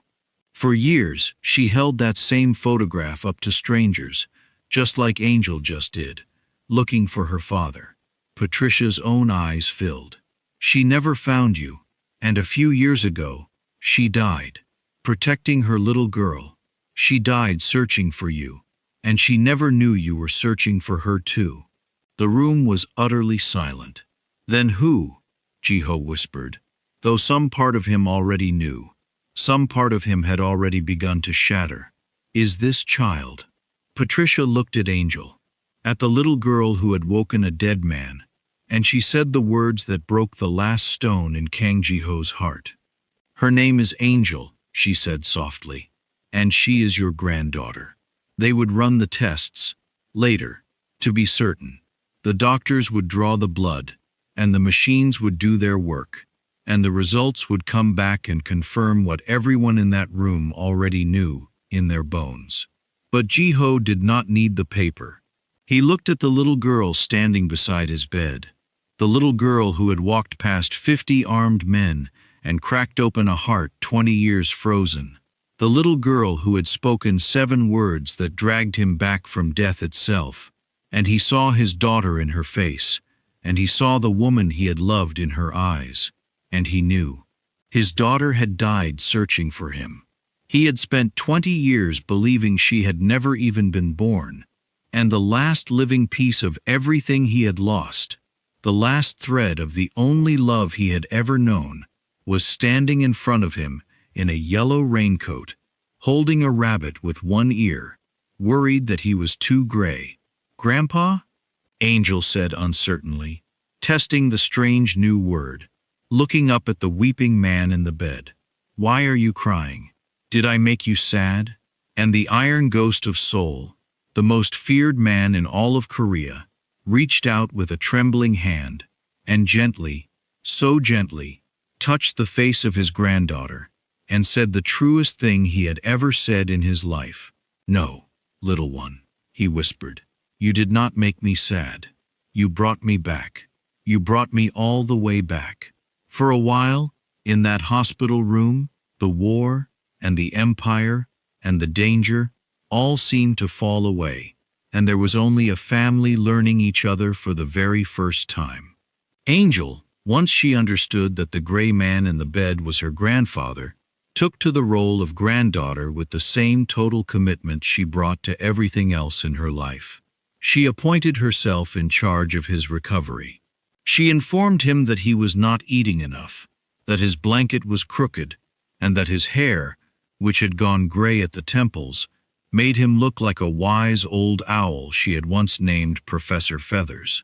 She narrated the ongoing romantic troubles of the neighborhood pigeons to him in exhausting detail, and Jiho, who 24 hours earlier had been a man the entire nation feared, listened to every single word about Mr. Handsome the Pigeon and his scandalous affairs with the grave attention he had once reserved for matters of life and death. And then, Angel said, deeply outraged, Mr. Handsome flew away with a completely different pigeon, in front of everybody. "That is a betrayal," Jiho said solemnly. And he meant it. He, of all people, knew something about betrayal. "That is what I said," Angel agreed, satisfied to finally have an adult who understood the seriousness of pigeon politics. Patricia watched from the corner of the room, and something in her chest that had been clenched tight for years slowly began to unknot. She had spent so long afraid of this man, afraid of what his world would do to her little girl, that she had almost forgotten to consider the possibility that he might love her. And here he was, this legendary monster, letting a 6-year-old rearrange his pillows and lecture him about his diet, and looking at her the way a man looks at the sunrise after a very long night. But Jiho had not forgotten what Patricia told him, that his daughter had come to Korea, that she had searched for him, that she had held that same photograph up to strangers in the streets of this very city, looking for a father who did not know she existed. And in a quiet moment, when Angel had fallen asleep in the chair with her rabbit clutched to her chest, he asked Patricia to tell him everything. All of it. He needed to know the shape of the life he had been robbed of. So Patricia told him. She told him how his daughter had grown up strong and kind, raised by a mother who never let hardship harden her. She told him how the young woman had crossed the world with nothing but a photograph, and a name that turned out to be false, and how she had walked the streets of Seoul for years, working herself to exhaustion, chasing a father who was always just out of reach. She told him how close his daughter had come, so many times, passing perhaps within a few streets of him, never knowing that the ghost she sought was the most powerful man in the city. And she told him, as gently as she could, how his daughter had died, protecting little Angel, with the photograph still tucked in her belongings, and the search still unfinished. Ji-ho listened to all of it in silence, tears streaming down a face that had not cried in 20 years. And when Patricia finished, he said only one thing, in a voice that was barely a whisper. She was looking for me. And I was here the whole time. I was right here. He closed his eyes. I built an empire out of my grief for a child I thought had never lived.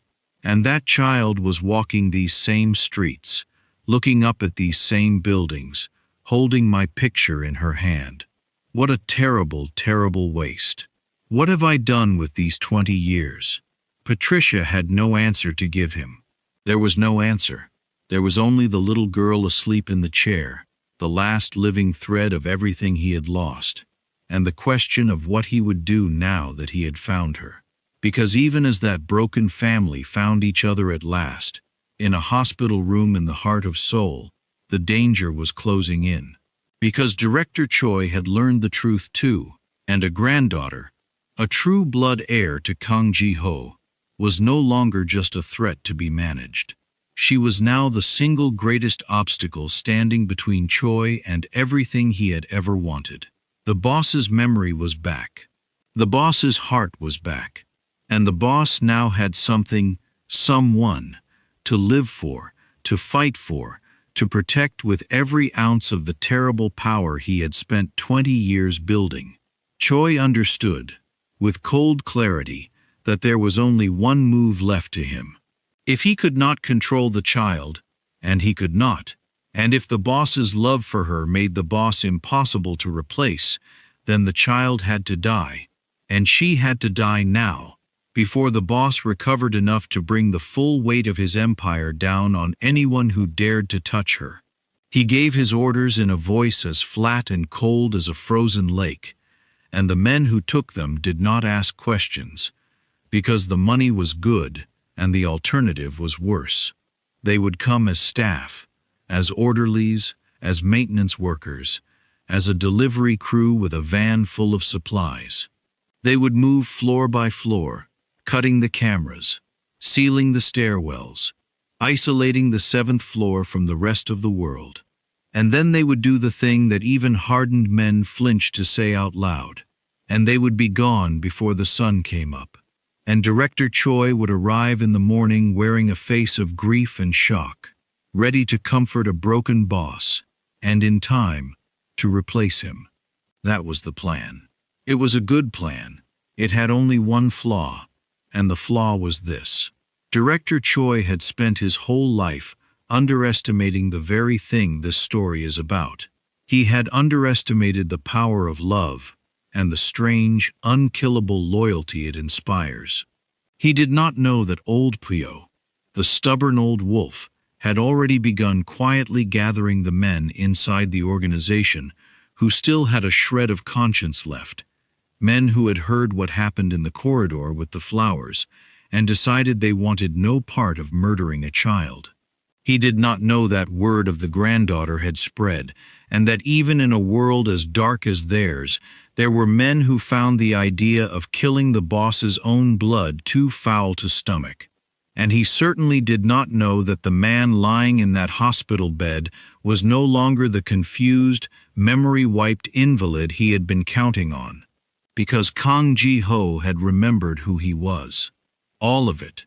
The empire, the enemies, the rules, the rage. It had all come flooding back with the photograph. And now the iron ghost of Seoul was awake again inside that healing body. And he had done the math faster than anyone. He knew his organization. He knew exactly how a man like Choi thought, because he had made men like Choi, had trained them, had built the very machine that was now turning against the last piece of his family. He knew a strike was coming. He could feel it, the way old soldiers feel a storm in their bones. And he had already begun, quietly, from his hospital bed, to prepare. "Take them somewhere safe," he told Patricia, his voice low and urgent, pressing a phone number into her hand, a name, an address. "Tonight. Do not wait for morning. There are still men I trust. Pio, a few others. They will protect you.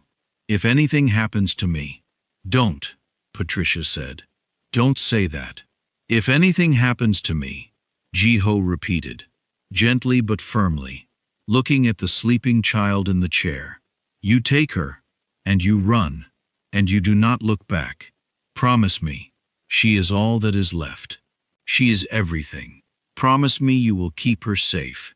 And Patricia, who had made so many promises in her life, to dying friends and to frightened children, made one more. "I promise," she whispered. She did not know that within a few hours, that promise would be tested in fire. Because as a family sat together in room 7 learning how to love each other across 20 years of stolen time, the men Director Choi had gathered began quietly to move toward the hospital. Not 2 men with flowers this time. Many men. Men who did not intend to fail. Outside, the rain began again, hammering the windows just as it had on the night this all began. Inside, the cameras on the 7th floor went dark, one by one.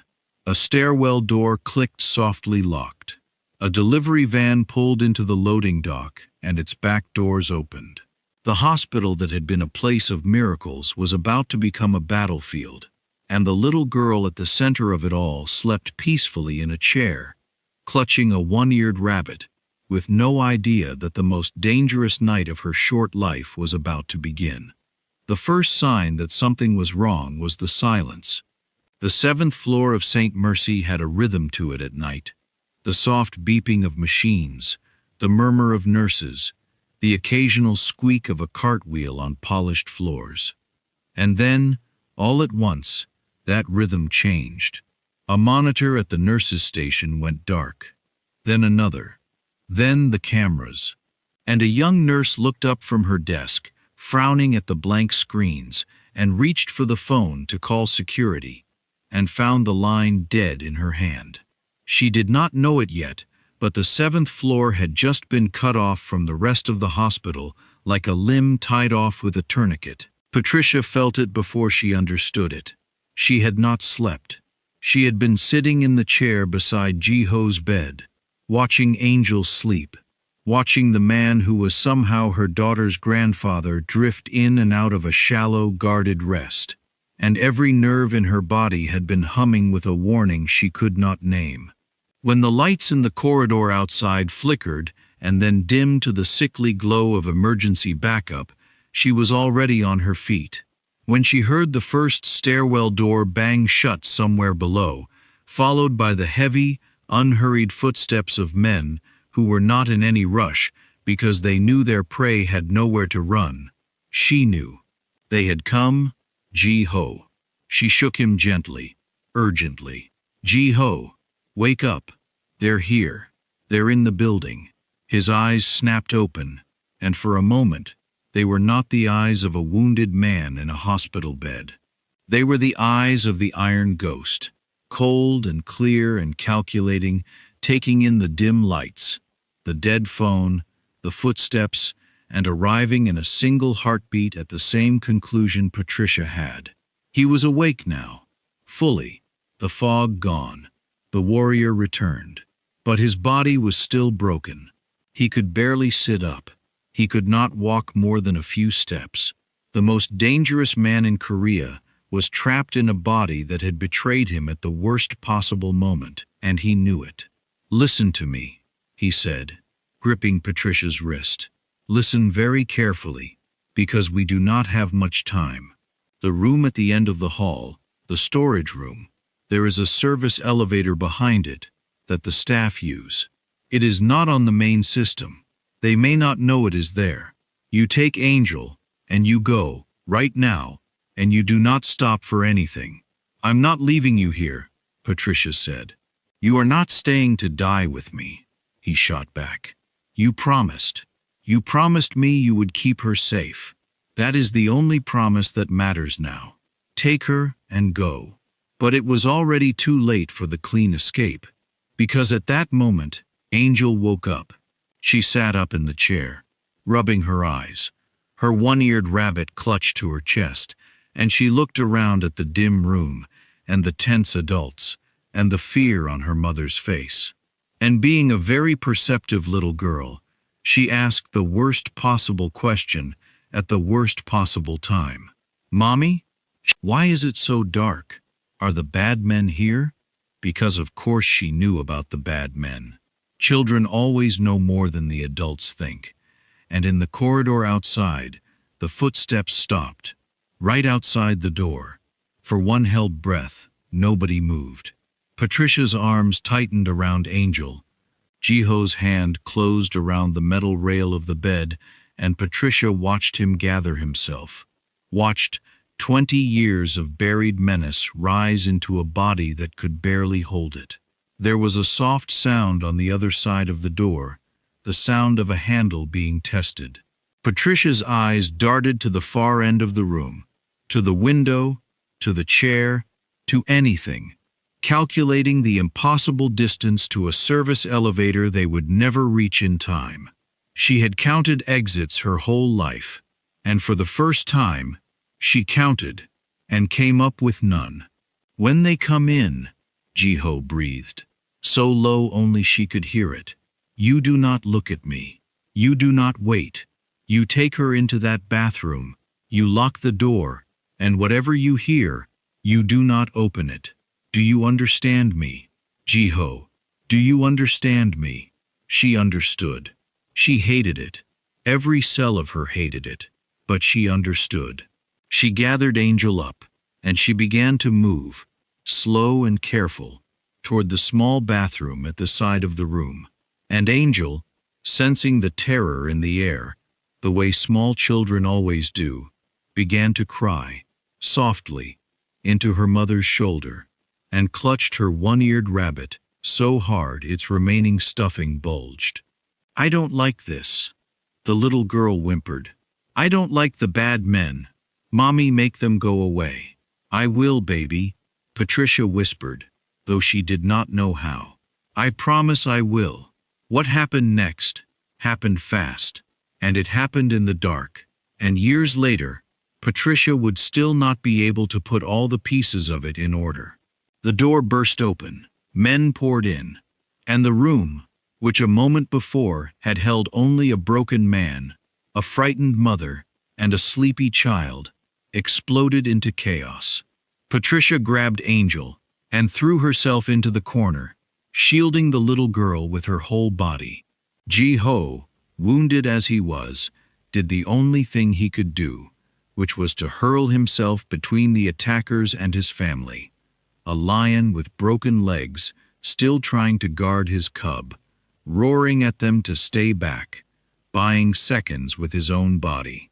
And that was when the second set of footsteps arrived, the ones Director Choi had not counted on, because old Pyo had come.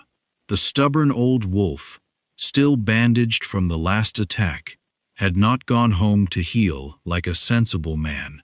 He had done exactly what Jiho had suspected he would do. He had gathered the men inside the organization who still had souls, the ones who had heard about the little girl, and decided that whatever else they were not the kind of men who murdered children in the dark. And he had been watching the hospital, waiting, because his old wolf's instincts had told him this night was coming, just as surely as Jiho's had. When the cameras went dark, old Pyo and his men had already been moving. The 7th floor of St. Mercy Private Hospital became, for a few terrible minutes, a battlefield. Loyal men against traitors. Conscience against ambition.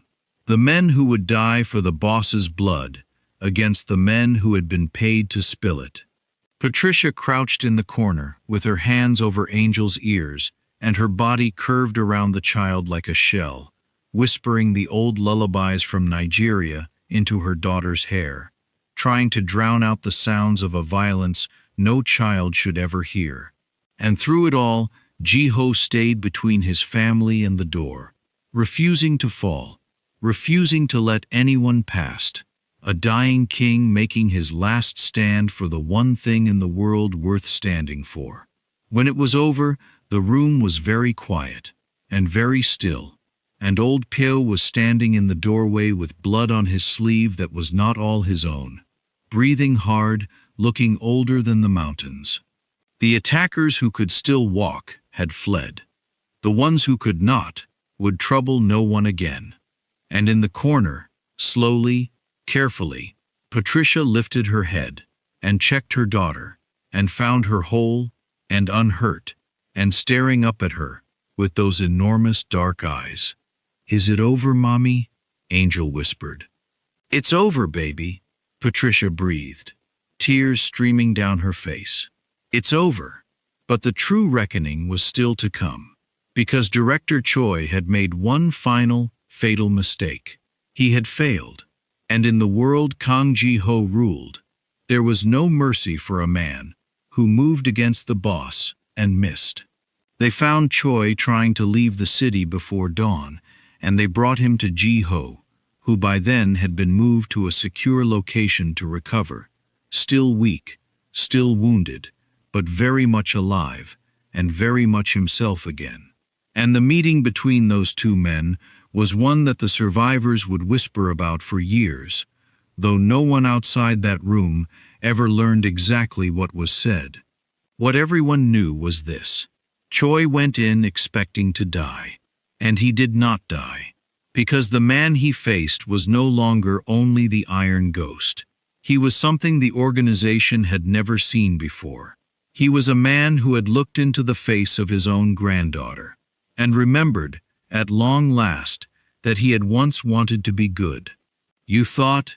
Ji-ho said to the trembling director, his voice quiet as always, quiet as it had been the day he ended a war with 7 words, "that I would kill a child to keep my power. You measured me by your own smallness. And that, Choi, is why you will never understand what is about to happen." He leaned forward, and the whole weight of 20 terrible years was in his eyes. "I am not going to kill you.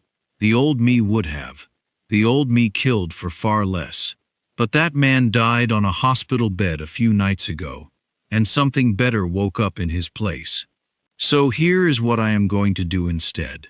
I am going to end all of it, and you are going to watch." And he meant every word. Kang Ji-ho did something in the weeks that followed that no one in the history of the organization had ever done, or ever imagined doing. He began, deliberately, carefully, completely, to take his empire apart. The most feared criminal in Korea used every ounce of the terrible power he had spent 20 years building, and he turned that power against itself. He dismantled the networks. He cut the ties. He shut down the operations that had made him rich and feared, one by one. And he did it with the same cold precision he had once used to build them. His executives were stunned. Some of them protested. But the boss had that old look in his eyes, the one that had ended wars, and no one dared stand in his way for long.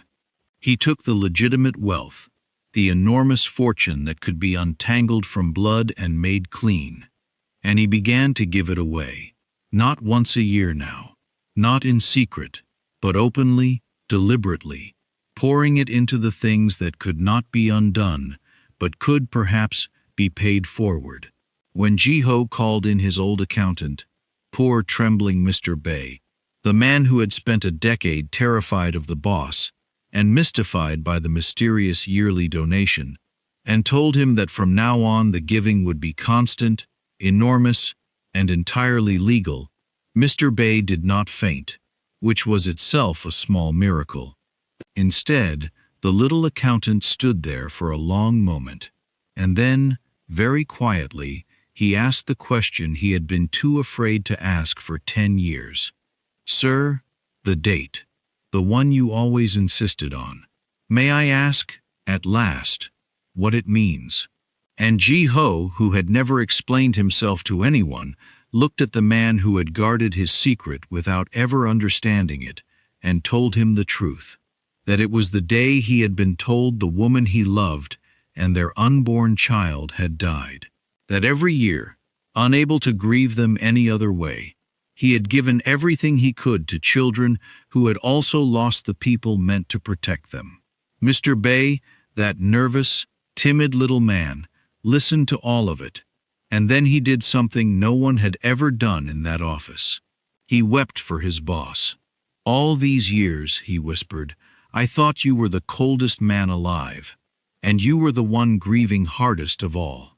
And Ji-ho put a hand on the little man's shoulder and said, "Now you know. Now let us put that grief to better use than sorrow. Let us build something." And build something they did. He funded hospitals. He built a children's heart center, one of the finest in the country, so that no mother would ever again have to work herself to death and still watch her child's heart fail for want of money. He created scholarships for African students who came to Korea to chase the same dreams that had once been stolen from a young woman he had loved. And he made certain, this time, that no one would ever be able to steal those dreams away. Every scholarship carried her name, though he never explained to the public who she was. He knew that was enough.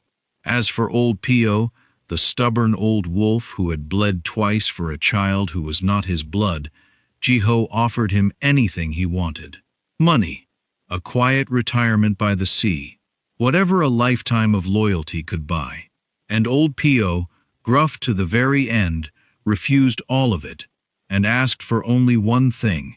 He asked to be allowed to visit the little girl sometimes, just to see her, just to know she was safe and laughing and whole, because in a long, hard, shadowed life, protecting that one small, bright thing had turned out to be the finest work he had ever done. Ji-ho granted it gladly. And so the old wolf became something like an uncle, and Angel, who accepted new family members with the same enthusiasm she brought to everything, immediately put him in charge of monitoring the neighborhood pigeons in her absence, a responsibility the fearsome old enforcer took, to everyone's astonishment, with complete and total seriousness. And he placed Patricia and Angel under his protection, permanent and absolute. The full weight of everything he had left standing between them and any harm the world might ever try to send their way. But his enemies were not finished, because when the most powerful man in the underworld decides to burn his own empire to the ground, there are always others waiting to grab what falls.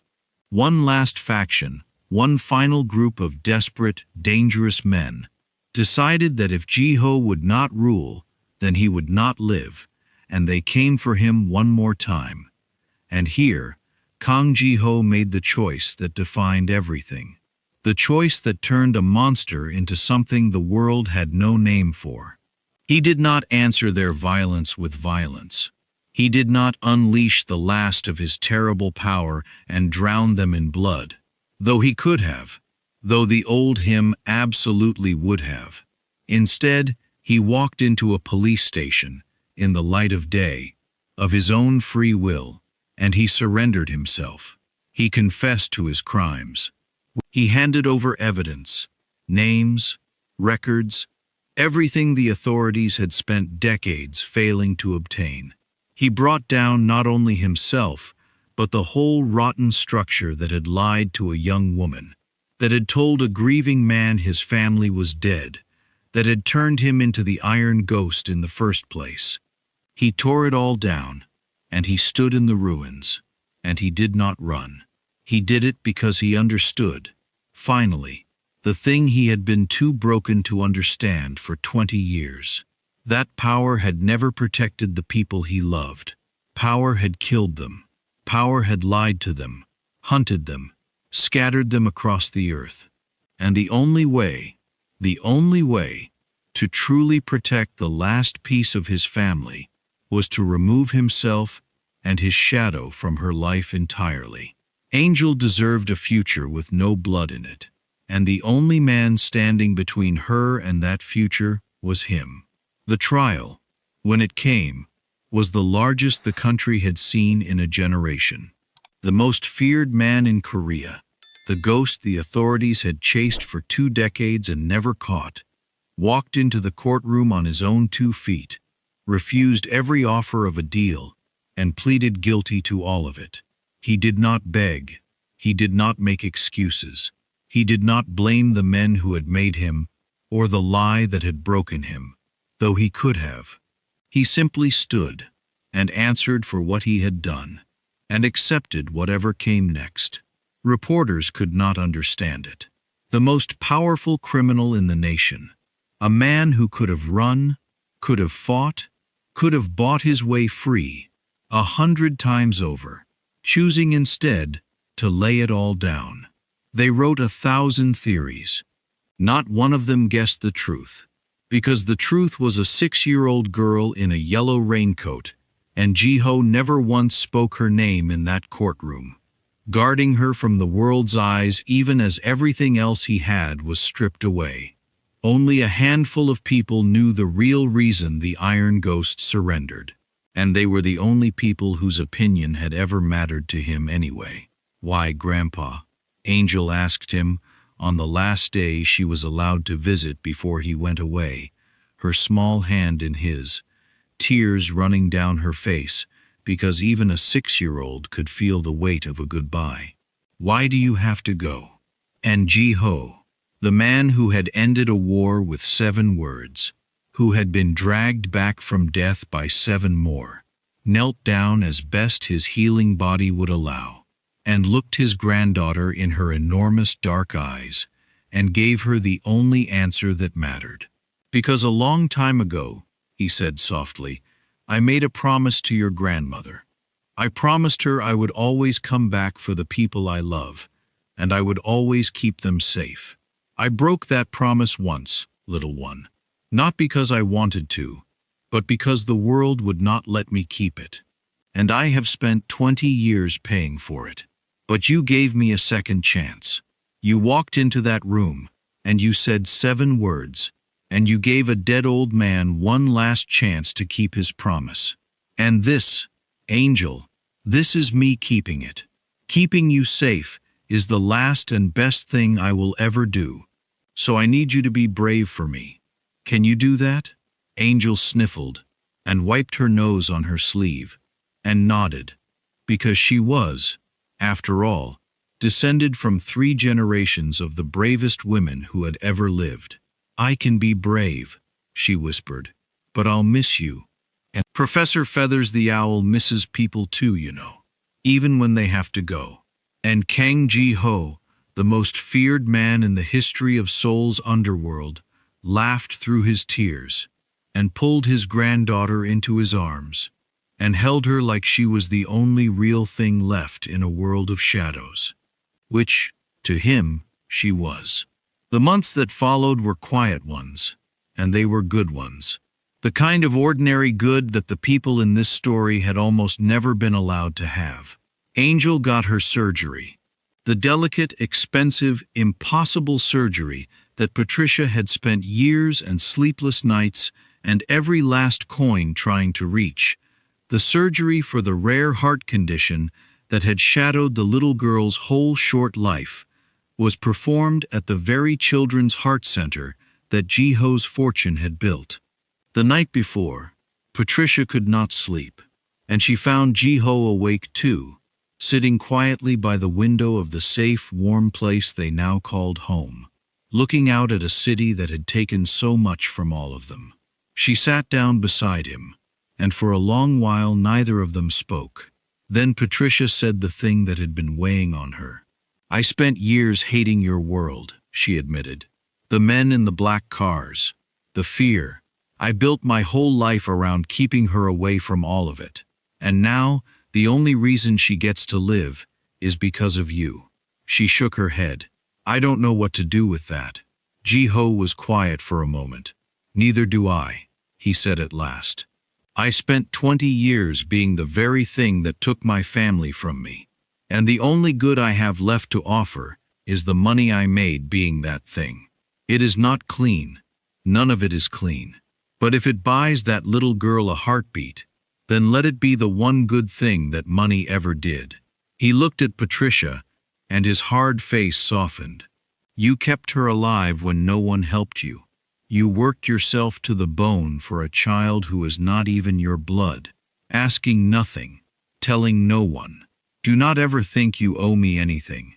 If anything, it is I who can never repay you." Patricia had not known, until that moment, how badly she had needed someone to say that.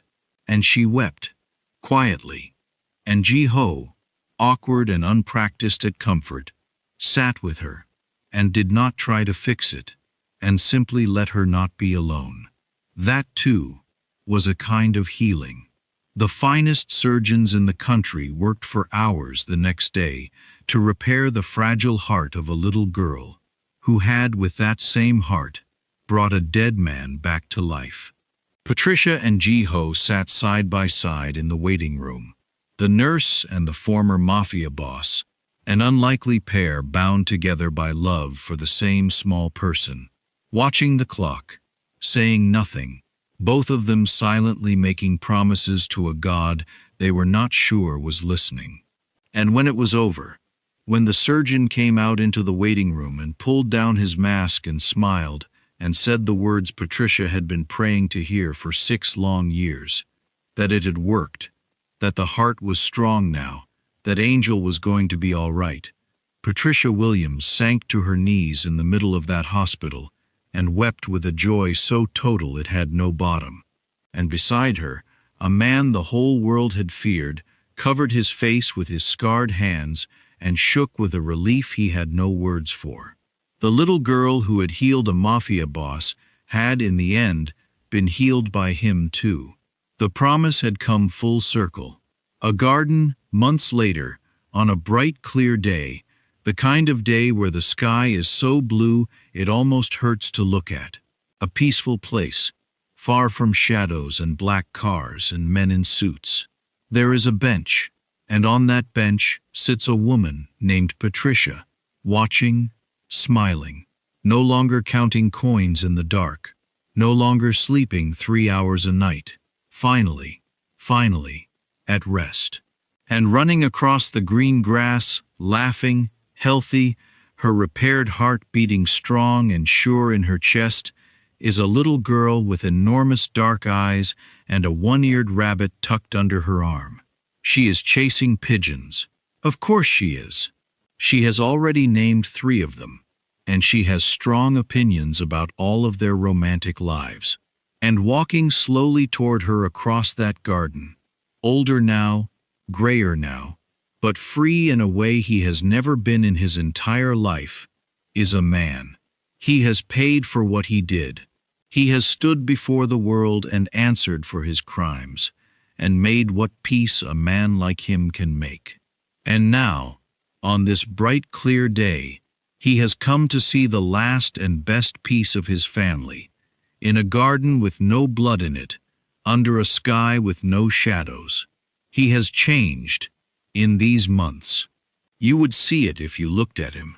The coldness has gone out of his eyes, and something warmer has taken its place, something that had been frozen for 20 years, and has finally, slowly, begun to thaw. He no longer flinches at kindness.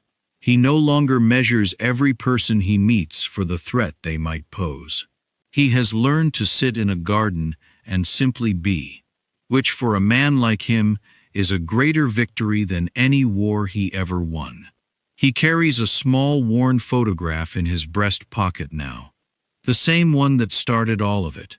And sometimes, in the quiet, he takes it out and looks at the young woman's smiling face, and he tells her, silently, that he found them, that he kept his promise at last, that their daughter did not search in vain, because through her daughter, and her daughter's daughter, they had all found their way back to each other in the end.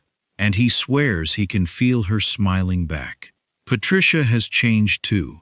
The weight she carried for so long, the crushing arithmetic of survival, has finally lifted from her shoulders.